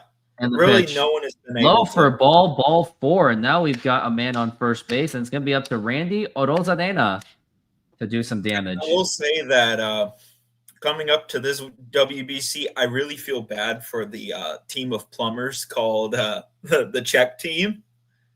Like, have you heard who they're facing in their pool? Who are they facing? So they're back in Japan's pool again. What? Yes. Now here's Randy Rosarena. That means they're facing Japan. Now here's a ground ball, and that could be the play to second base. It will. The throw to first. No throw to first. But JP is out at second base. And so they're playing Japan. They're then playing South Korea because South Korea is always put with Japan. And Australia is going to be there. Australia is probably their easiest opponent, and Australia is way better than them, sadly. I gotta look at this. And additionally, Taiwan is there. That's a really weird pool. Well, it largely because Taiwan wasn't there the last time because they had they had one of the pools in Taipei. Oh, throw back to first, and that is gonna. You would think that. I don't know who has a really good shot. The team that always plays below their potential. The Dominican Republic always plays below their potential. Yeah, they have such a loaded team, and they still screw it up. Yeah, the last WBC, they had that loaded team. And then there was the combined perfect game against, it wasn't a combined perfect game. There was one in that pool. It wasn't that one, but they got completely, shellacked by a bunch of teams. And everything had, Tokyo Dome. And the pitch. And I'm pretty sure that Dominican team, the ninth hitter, I'm pretty sure was, I'm trying to remember who it was, but he was a really good hitter, which said that batting lineup was stacked. I think I want to go to a World Baseball Classic someday. I think I wanted to go to Korea or go to Japan to watch the World Baseball Classic as we're at 0-2. I definitely want to do games for the World Baseball Classic. I absolutely do. As we're at 0-2 for Cal Raleigh. And now the pitch. Oh, nope, it's going to be a throw. No, we got a pick off. And now Randy Rosarena is probably just going to be out. And now he's going to try to go back to first, and he's going to get tagged out as he surrenders. And just bad base running by Randy Rosarena. He just could not believe it. If grad school allows me to, if I'm not super bogged down with work, I will try to make it down to Houston to go watch some games. Until then, here is 2009 World Baseball Classic, and this one's so painful. I'm gonna sink this into the sink. Early in 2009, Ichiro represented Japan once again in the 2009 World Baseball Classic, and I would explain how the tournament went leading up to the championship game, but it's just way too complicated to explain, and even more complicated to explain than the 2006 World Baseball Classic. Anyway, South Korea and Japan squared off for the championship game in Los Angeles. In the third inning, Japan jumped out to a 1-0 lead, but failed to score more runs with the bases loaded, ending in a double play. However, in the bottom of the fifth inning, Shin-Soo Choo, who was playing for the Cleveland Indians at the time, hit a solo home run to tie the game. Japan then took a 2-1 lead in the seventh inning, contributed by an Ichiro bunt which led to an RBI single by Nakajima. Then in the eighth inning, Japan added another run by a sacrifice fly by Iwamura. Japan was just 6 outs away from winning the championship over South Korea. However, South Korea scored a run by a sacrifice fly by Ideho, which was contributed by a Ibum Hole double. Then in the bottom of the ninth inning, with the game being 3-2 Japan lead, Yu Darvish came onto the mound, who was typically a starter, but Japan wanted one of their top pitchers to finish the game. However, Ibum Hole hit a clutch RBI single to tie the game at 3-3. South Korea had a great chance to walk it off, but failed to do so. In the top of the 11th inning, Japan had runners on second and third, and it was Ichiro up to bat. I remember watching this game cheering for my family's country, South Korea, and I was horrified to watch Ichiro even as a die-hard Mariners fan. Ichiro scored in 2 runs to put Japan up 5-3, and that was his 4th hit of the game. Yu Darvish then ended South Korea with a strikeout, and Japan won the tournament for the 2nd time in a row.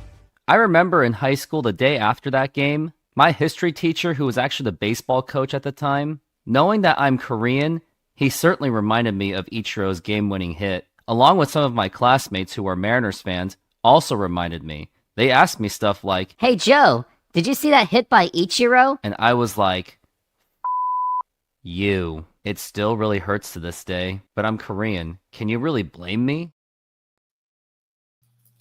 Oh, no. But, Yeah, that was not a good day at school for me. The Czech team, they are in a death bracket. There's no way. I can say South Korea is just as much in a death bracket, too. Here's Peters up to the plate, and we got Ferguson. Now the pitch, low for a ball, and that's actually going to be it for Brian Wu.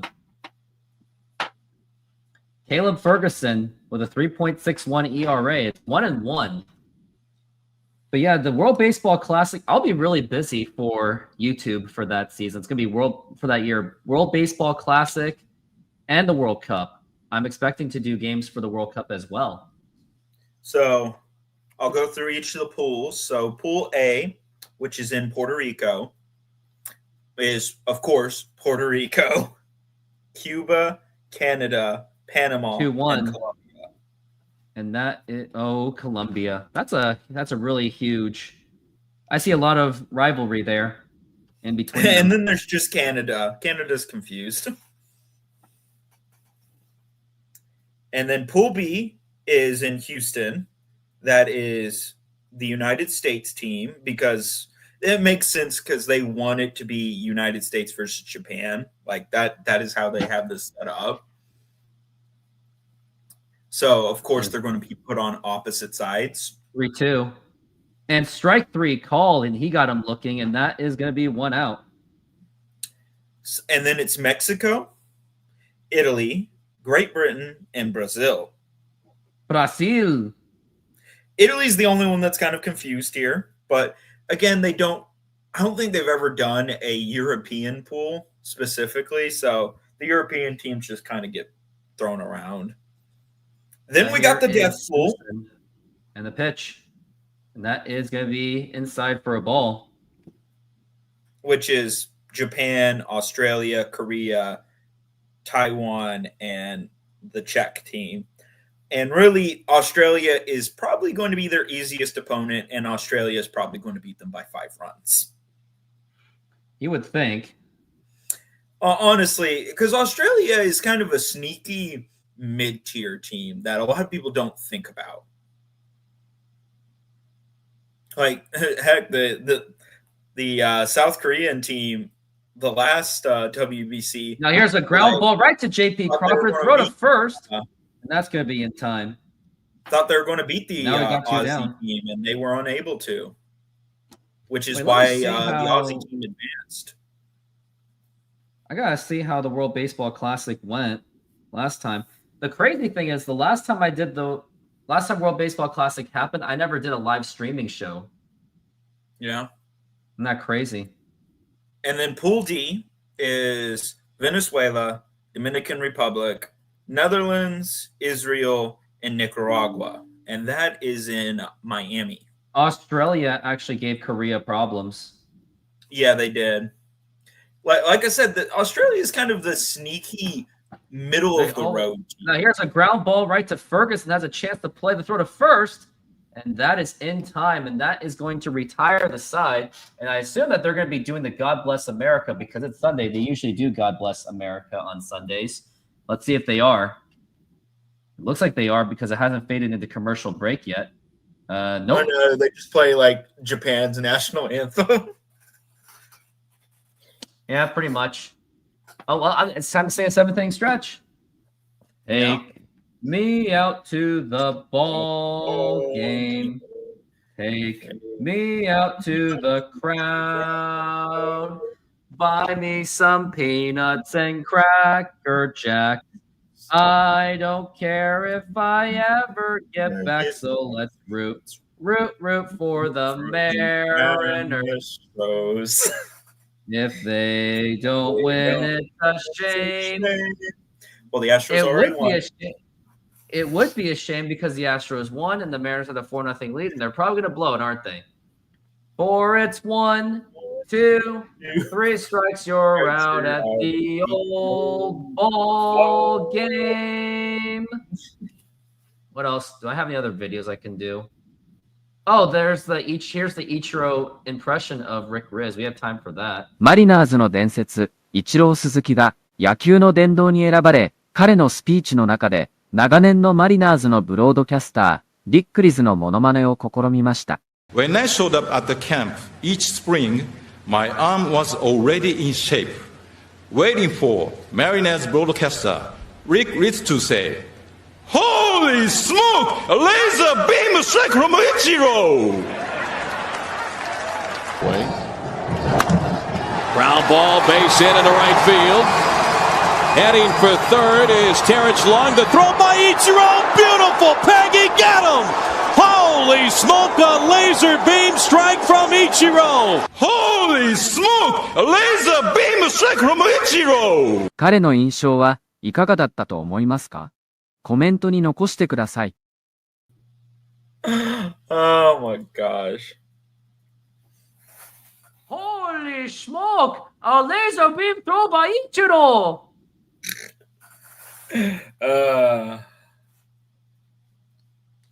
Ay.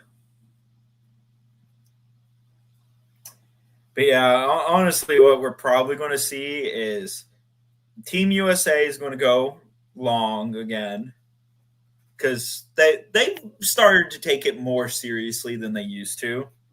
Cal Raleigh is on that team. Yeah. They're getting a lot of good hitters. They're even getting some good pitching. So you could see it. And now we are back from the break, and now here is Cal Raleigh up to the plate. Or not going to be Cal Raleigh. Cal Raleigh versus Shohei Ohtani for the Dodgers game. And if you're getting tickets for that, use my promo code Rooftop Sports to get your $20 off. It's probably going to be Munoz because it almost always is Munoz. Yeah, and he has a day off, but he did have a little bit of an inning yesterday, I think. Yeah. Brian Baker is now taking over for the bullpen. But yeah, let's see, because... Okay, I'll go off the WBSC World Rankings. It's on the Wikipedia page for the 2026 WBC. So this is just how they rank in the world. Japan, of course, is number 1. Taiwan is Raleigh. And now here's a fly ball and fouled. Now here's a surprising one. Venezuela is ranked 3rd.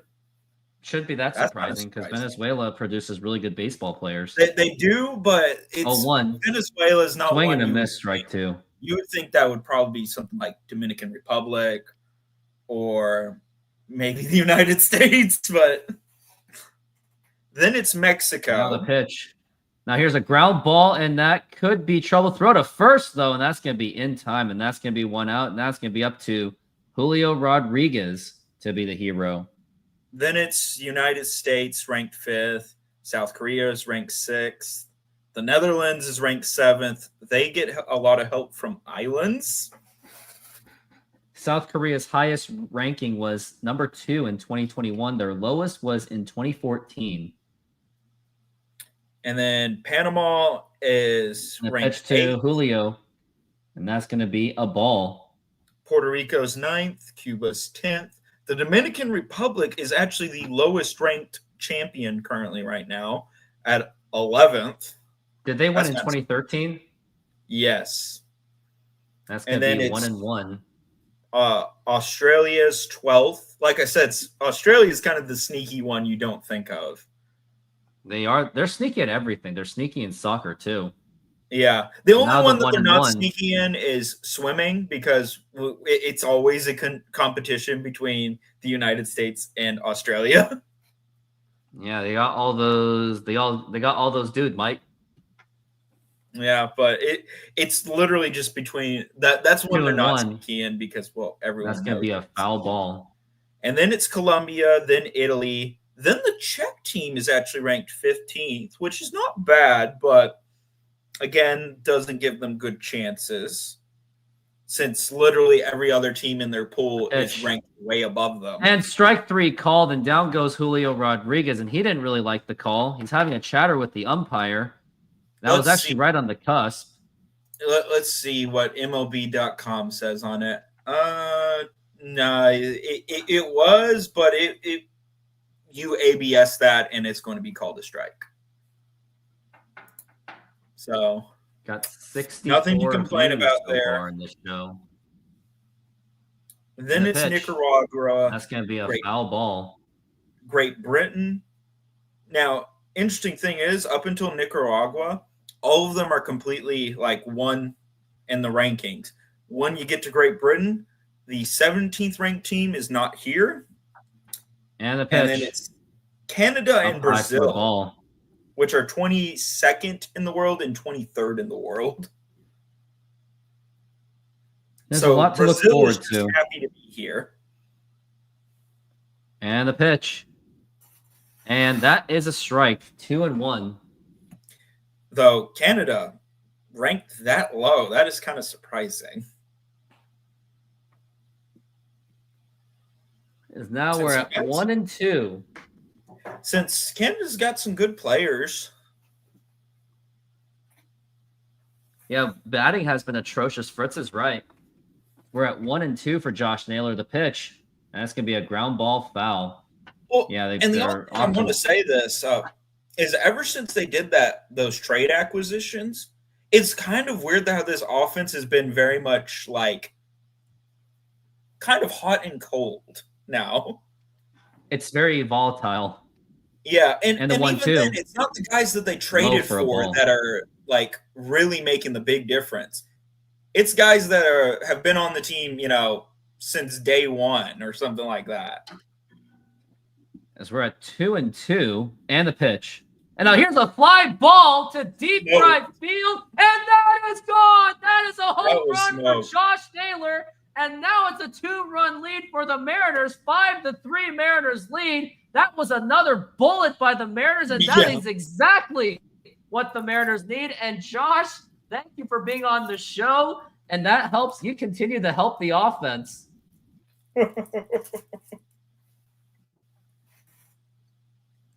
And Fritz says, Okay, that's better.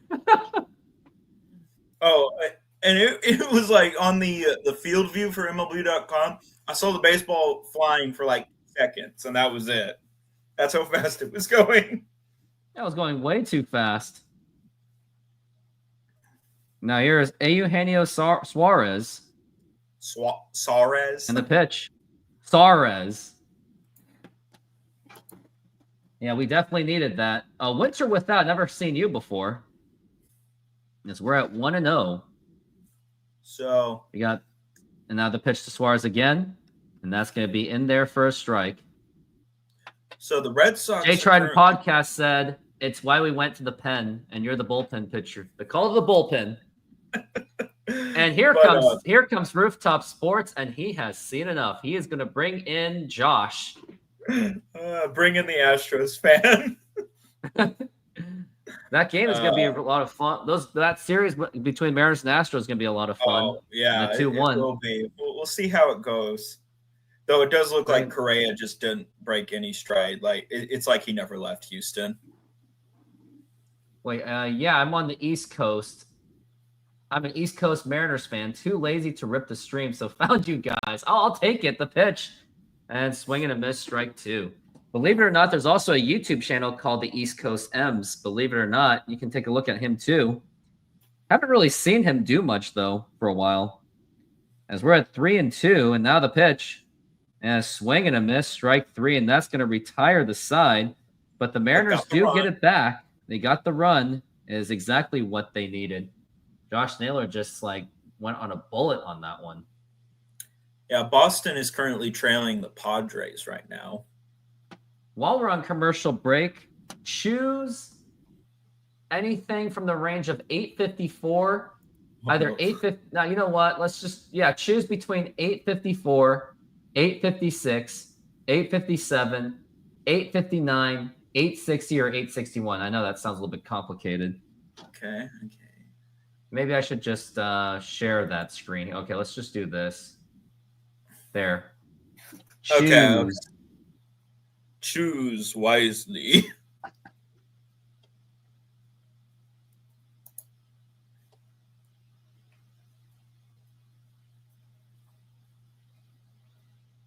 But for me, it's always going to be you have chosen poorly.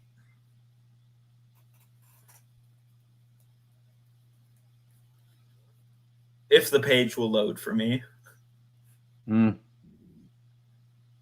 It's taking its own sweet time. I think it's because of all the ads that it tries to load. Causes the page to have all kinds of issues. Okay.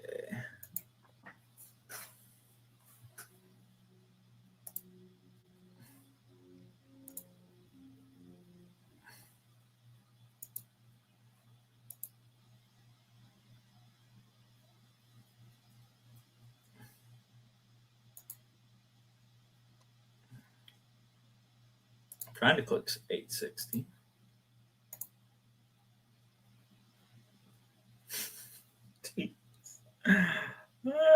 Okay. We'll go with 860. We'll go with 860. All right, I will not forget that. Okay. And now we are back from the break. And that pitch. And that's Ferguson. He's still on the mound. That is going to be ball 1. We have top of the 8th and bottom of the 8th.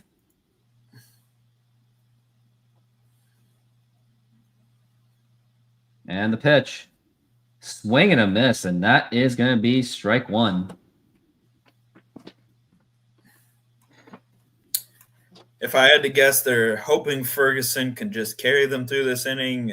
They can just then put in Munoz, and that's it. The pitch, and that's going to be strike 2. Lau is 0 for 3, not having a good game. Quite the opposite from Friday and Saturday. Yeah. Friday, I actually did the show all by myself. Saturday I did the show all by myself. Friday, I was actually with Steve and you. And we're at 1-2, the pitch. And that's going to be a foul ball. Yeah, I would have gotten on, but I was too busy making sliders. Which those take a bit to cook.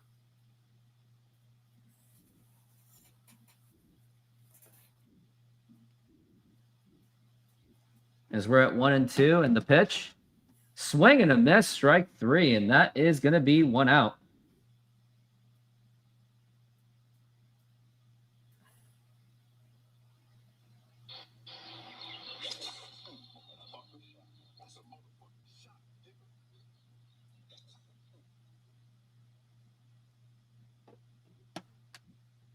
And they're talking about the bonus combo, Jack. That looks a lot better than the $5 deal McDonald's does. The pitch, and that's going to be swing and a miss, strike 1. Yeah. I do wonder if China had qualified. I do wonder if they would have moved Chinese Taiwan. Taipei did. Yeah, Taiwan did. That's going to be way up high for a ball. Taipei. I'm just all like, it's Taiwan. It's Taiwan. And here's Caminero. That is going to be 1-1. They did, but I wonder if China had qualified. I wonder if which one would have moved. The 1-1. And that's going to be a foul ball. They put them both in Japan when it can fit. So I wonder which one would they have moved? Would they have moved Taiwan just because they're ranked so highly? And just give, China the Uber death pool? Yeah. Because that team couldn't even beat the Plumbers from the Czech Republic. 1-2. And that's going to be low for a ball, 2-2. MLB TV is totally worth it if out of the market. Yep, that is pretty much correct. Yeah. As we're at 2-2 for Caminero.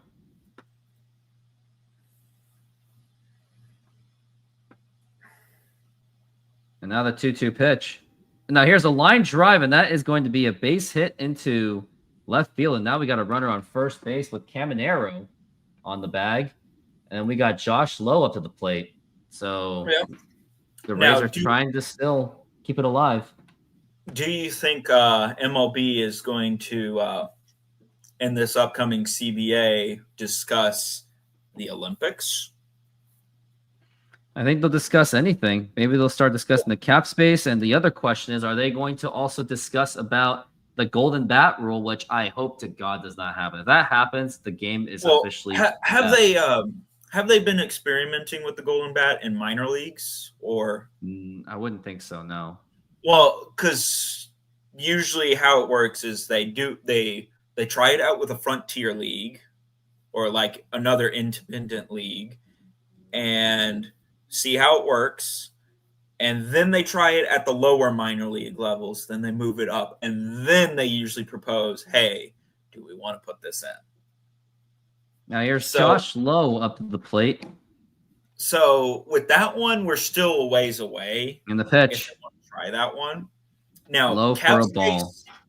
And it also a floor for spending. That is going to be there regardless because that is all that Manfred seems to be able to talk about nowadays. So 1-0 for Lowe in the pitch. Swing and a miss, and that is a strike. But I could see the Olympics making there could be something that they talk about the Olympics because they've been much more acknowledging the fact that baseball is going to be in these Olympics.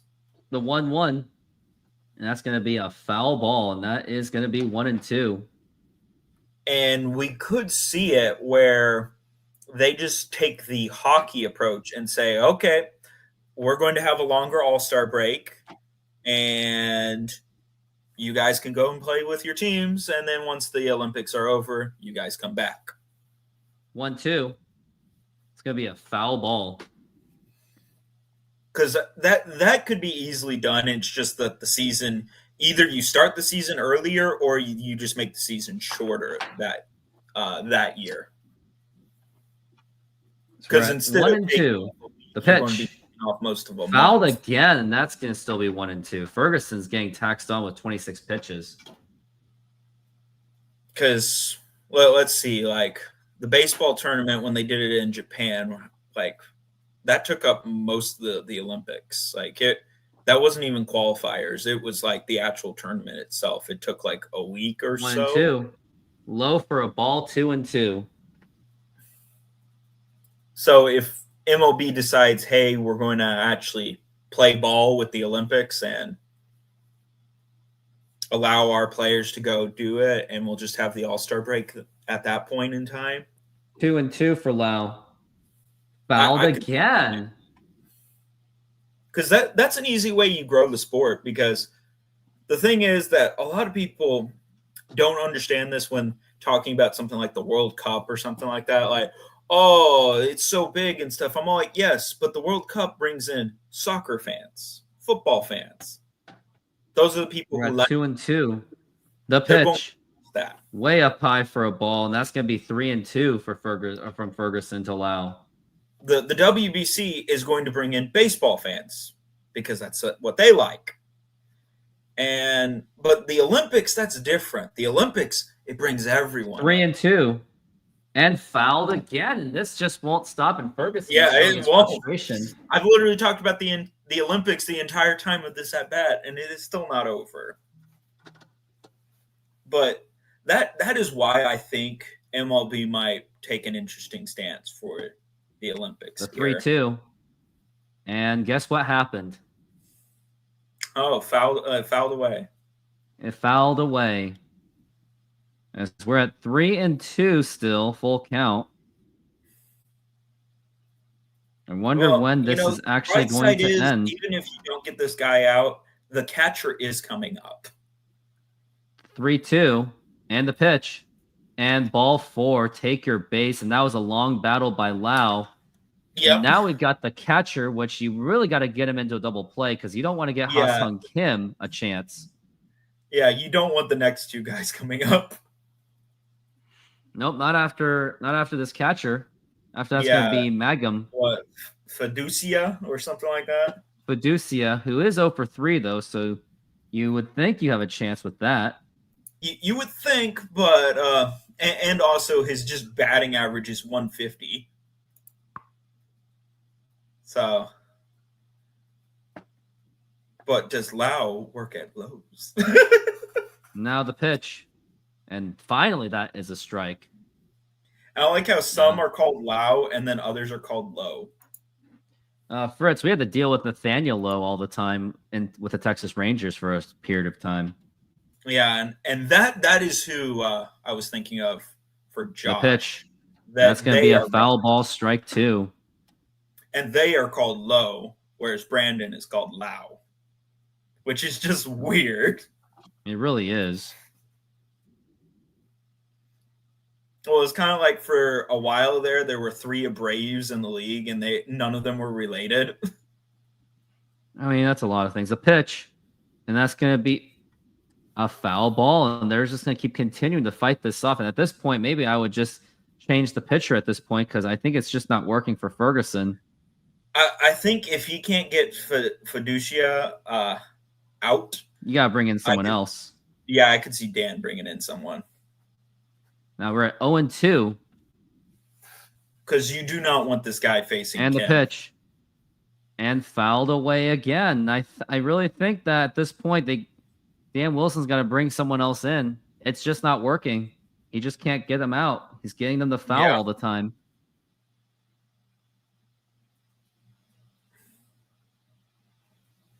Now we're at 0-2. And the pitch. Way up high for a ball, and that is going to be 1-2. The game that just won't die. It's not that one game where it was like past midnight and we're just like, let this game end. We're at 1-2. Because no one could score any runs. And the pitch. That was terrible. Fouled again. Fiducia's really working at this. Yeah, and you think to set him up for Ha-Sung Kim, who has a really good shot to really get this off. Well, really, if you're someone like Fiducia, you should just take one for the team and let it whack you. You would think. Yeah, just take one for the team. We're at 1-2 on Fiducia still. He's probably going to foul it again.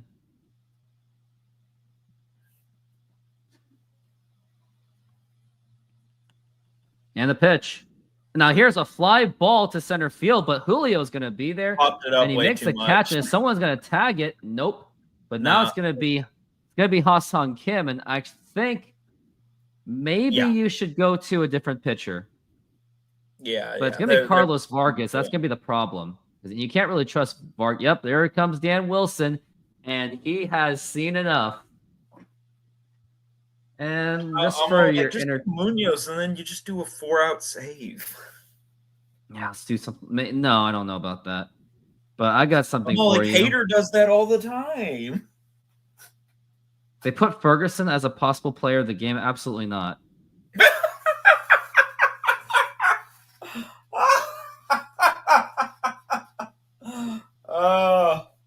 I'm giving it to Ha-Sung Kim. But let me show you something very funny. I don't know if it's funny, but here. Every single time we come up to hit. 2-0 pitch. Oh, here's a fly ball drilled to right field. Forget about that one. That nearly hit the third deck. And Jordan Alvarez just completely blasted the crap out of that one. That ball was crushed. Oh, by the way, fastball low in the zone. And, you gave him you started him off fastball up and away. And then you give him fastball in the zone.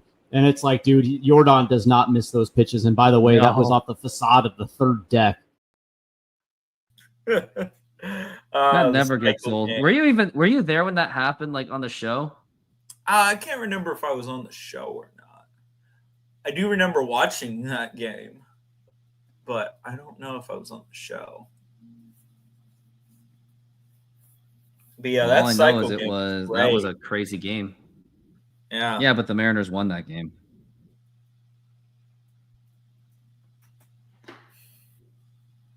And we are back from the break, and it's going to be Carlos Vargas going up against Ha-Sung Kim, which I don't feel too hot about. Well, let's see if MLB.com has a stat line for these two guys facing off against one another. I don't know if there would really be much. No, I don't think they've ever faced each other.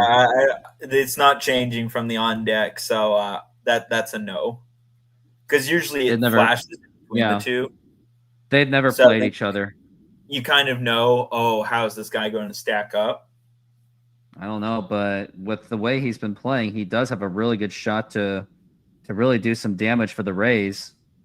Yeah, he could tie this game up with one swing. Very much has a chance, or even just take the lead. The pitch, and that is going to be a ball. If he tied it up, his name just needs to be Gurriel, and you need to have Joe Buck announcing it. And the pitch, and that is a strike, and that's going to be 1-1. Mariners are working on a jam with runners on first and second with 2 outs. But there is a chance to really finish this inning. And the pitch. Now here's a ground ball right to J.P. Crawford. He has it. Throw to first. And that is in time. And that is going to retire the side. We go to the bottom of the 8th inning. And now it is immaculate grid time. And it's going to be I remember that. 860.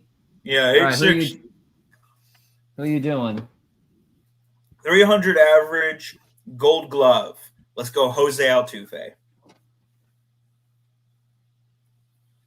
Jose Altuve. Let's do this Silver Slugger one. Let's go Craig Biggio.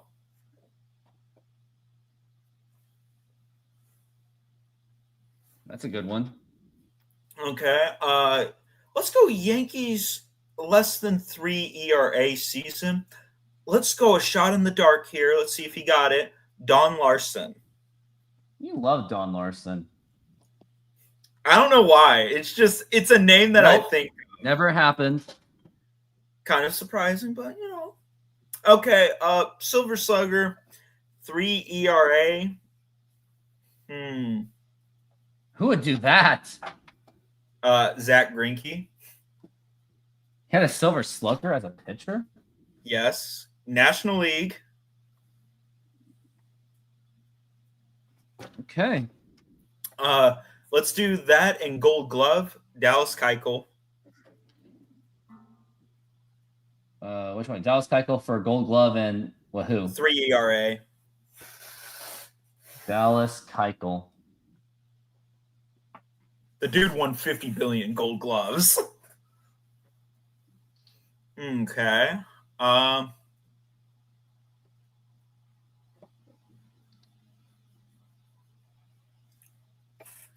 Braves, All right, well, Gold Glove. Let's go Chipper Jones.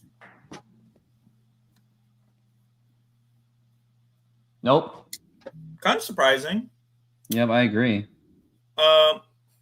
Let's do Chipper Jones for Silver Slugger then, because he's probably won a Silver Slugger.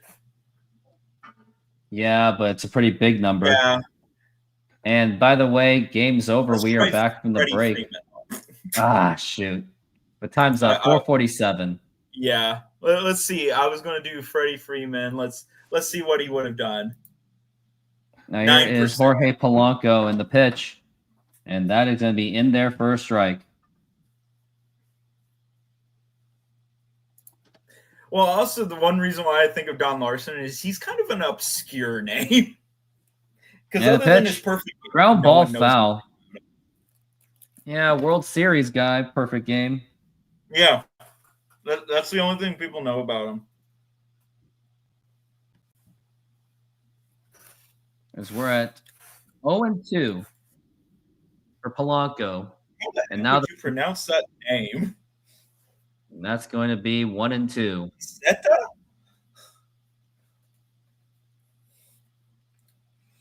That's a name that at least he's not a pitcher that the Astros sent out. Now here's a ground ball, and that is going to be sailing, and that is going to be a base hit for Jorge Polanco. That they put out during the Marlins series, and he got a win. AJ Blue Ball. I'm going to do the number 857. That one looks like a fun one. Okay, let me look at 857. But yes, AJ Blue Bog. Which, if you say it really fast, it's AJ Blue Ball. You're just like, and the pitch, way outside that's for a ball. That is going to be 1-0. Like Blewett and Bummer, which are pitchers' names. You're just all like, wow. And the pitch, outside for a ball. Change your last name.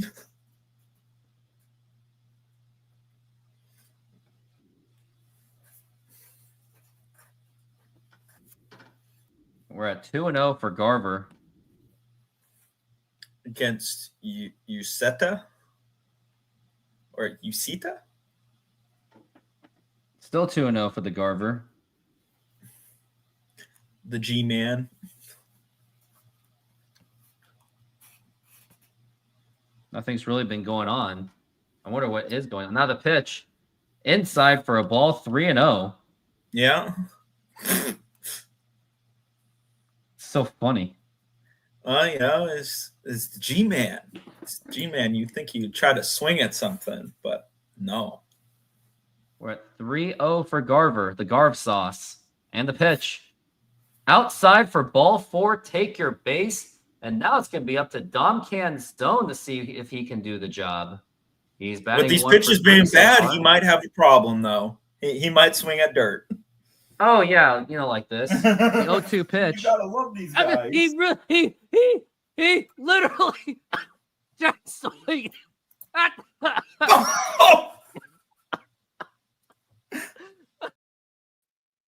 You gotta love these guys. I can't believe you even know that. You're an Astros fan, and you know all these Mariners catchphrases. At this point, you probably saw 1996. You gotta love these guys. Oh yeah, I remember watching the channel when you would show those clips. Now here's a line drive, and that's actually going to be a base hit. And the base is actually Jorge Polanco's going to try to score, and it's been cut off. And the Mariners have just extended their lead to 6-3 on an RBI single by Dom Canzone. Now, with this run here, does Munoz come in? It's still a save opportunity, but maybe Brash. Or do they just keep Vargas in because he threw 2 pitches? 2 pitches, yeah, that's true. It depends how much more they score. And Polanco was really running for it. Vargas staying in just because why waste? Even though the Mariners love seemingly wasting pitchers.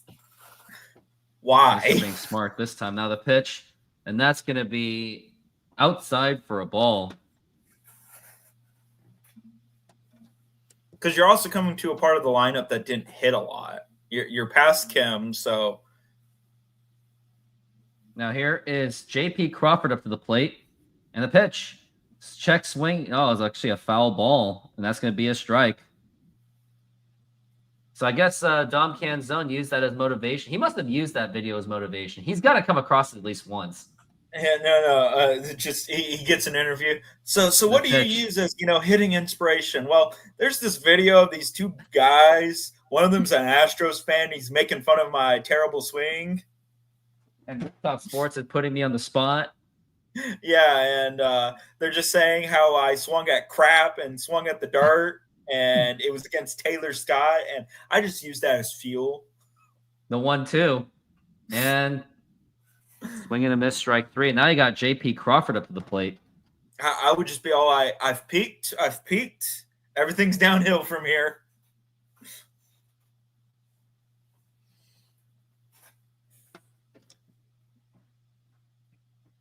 Now we're at Randy Arozarena. What has he got? And the pitch. Against his outside for a ball.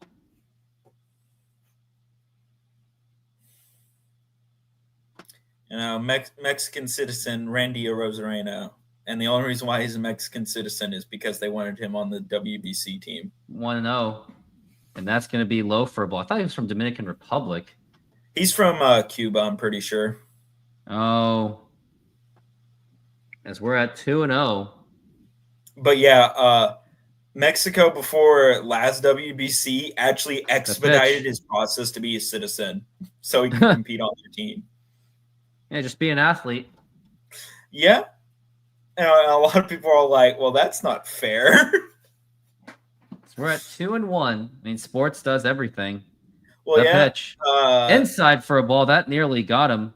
Think about the U.S. gymnastics team, the U.S. swimming team, the U.S. ice skating team. They often do that a lot.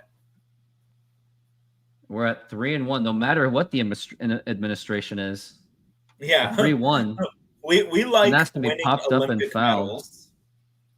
We did it so good one time that there's literally an Olympics where we won 104 gold medals or something ridiculous like that. Let me look it up. We're at full count 3-2 for Arozarena. And now the pitch. Swing and a miss, strike 3, and that's going to be 2 outs. And now it's going to be up to Cal Raleigh. And you would think with 2 outs, you would think he's going to go for it, especially with Mitch Garber at second base. Baseball. He's going to try to do it again. Your I wouldn't either. By a decent amount. So, it wasn't 100-something. It was 77 gold medals. 79 silver medals and 78 bronzes. I think with the Olympics, the only differential between China and USA was that was a gold medal game for women's basketball. That was the difference maker, and USA barely got it. That gold medal. The pitch, that's going to be a foul ball. And actually, it was total gold medals. I think USA had 1 on the total medal count. It was about the gold medal. Now, which one do you count? Go from? Do you go from who has the most gold medals or the most total medals?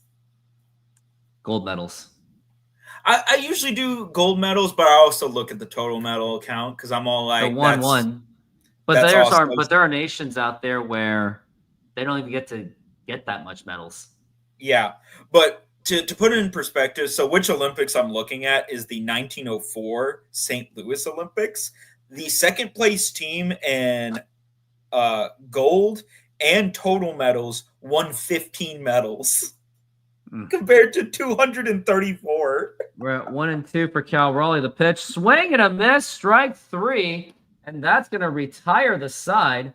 We go to the top of the 9th inning. Last try for the Rays. They'll probably win it somehow, some way, but I got to play this game. All right, Dodgers and Mets. I'm going to go with Bobby Bowe. Bobby Bonilla. I'll go with Ricky Henderson. Mike Piazza. Yeah, it was too obvious. Bobby Bonilla Day. I'm gonna go with Stan Musial. Boston and the Cardinals. Ooh, I don't even know that one. LA and Cardinals is a tough combo. No, actually, LA Cardinals is not a tough combo, but there's only a few names that come to mind. No Mark Garcia Parra. I'm going to put his name in and just see what he gives. See how bad it Eddie could. Murray. That was a good one.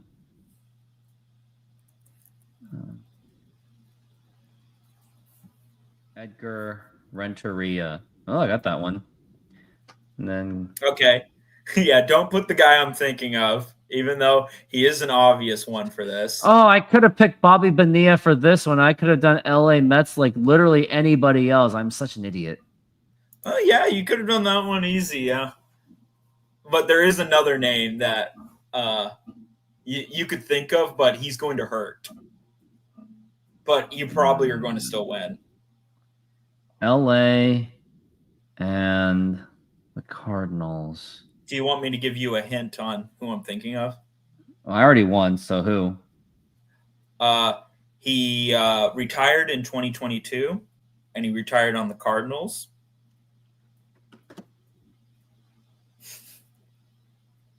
$33, 96. Nice. Yeah, I'm all like, Albert Pujols was actually the name that came to mind because I'm all like, he actually did play a little bit on the Dodgers after the Angels finally punted him away. Yeah. And it's actually going to be Matt Brash up on the mound. They're going to save Munoz. So I'm all like, I would have just kept Vargas and just, if Vargas starts doing bad, then do Brash. But okay. Because, like, you got Mangum and Morel. The only one that's really kind of troublesome is Simpson. That's going to be coming. Yeah, out. Simpson has been problems, giving Mariners problems. The pitch. Yeah. Swing and a miss, and that is strike one.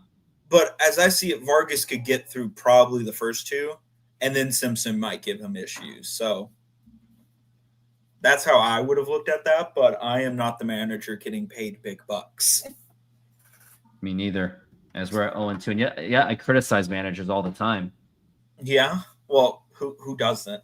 Who doesn't? Yeah, Munoz has done 3 of the last 4 games, so you can't really blame him. You can't blame Dan Wilson because he's already done enough. I'm all like, I would have just kept Vargas and just say, yeah, we'll go with Vargas. The pitch. And that is going to be a ball.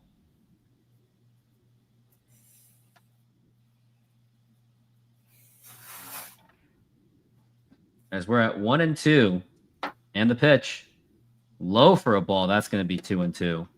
So the Blue Jays have taken the lead against the Dodgers 4-3. That's not good. Not good.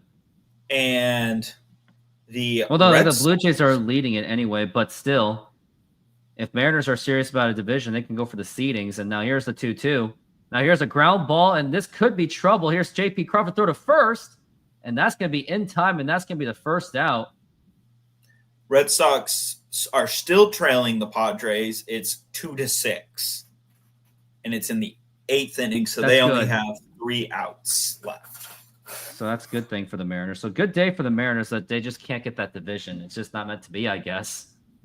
Well, as I've been texting with my Texas Rangers fans, I'm all fan. He's all like, "Yeah, the Mariners are going to find a way to just punish their fans. They're Get gonna, so close to punch. the division and just find a way to like screw it up." As we're at 0-1 for Morel. Because they're like half a game back. The pitch. And that is going to be a swing and a miss, and that is strike 2, actually. Or something like that. So it's like they get in the lead for the division, and then they're all like, "I don't know what to do. I'm panicking." And then pitch. And that's going to be low for a ball. Since the last time they won the division was 2001. Thanks for reminding me. Hey, I'm just saying that it's a team that somehow finds a way to panic. And strike 3 called, and that is going to be 2 outs. And also the The last time the Mariners even scored a run in the playoffs was also 2001 at home at T-Mobile Park. Oh yeah, Field. The 18 innings shutout. Oh jeez. And that one I think was just both teams were all like, "You're not going to make us a night game. We're going to make it a night game." And now here's a line drive, and that's going to be a foul ball. That was Simpson. He almost, yeah, he almost got another big one.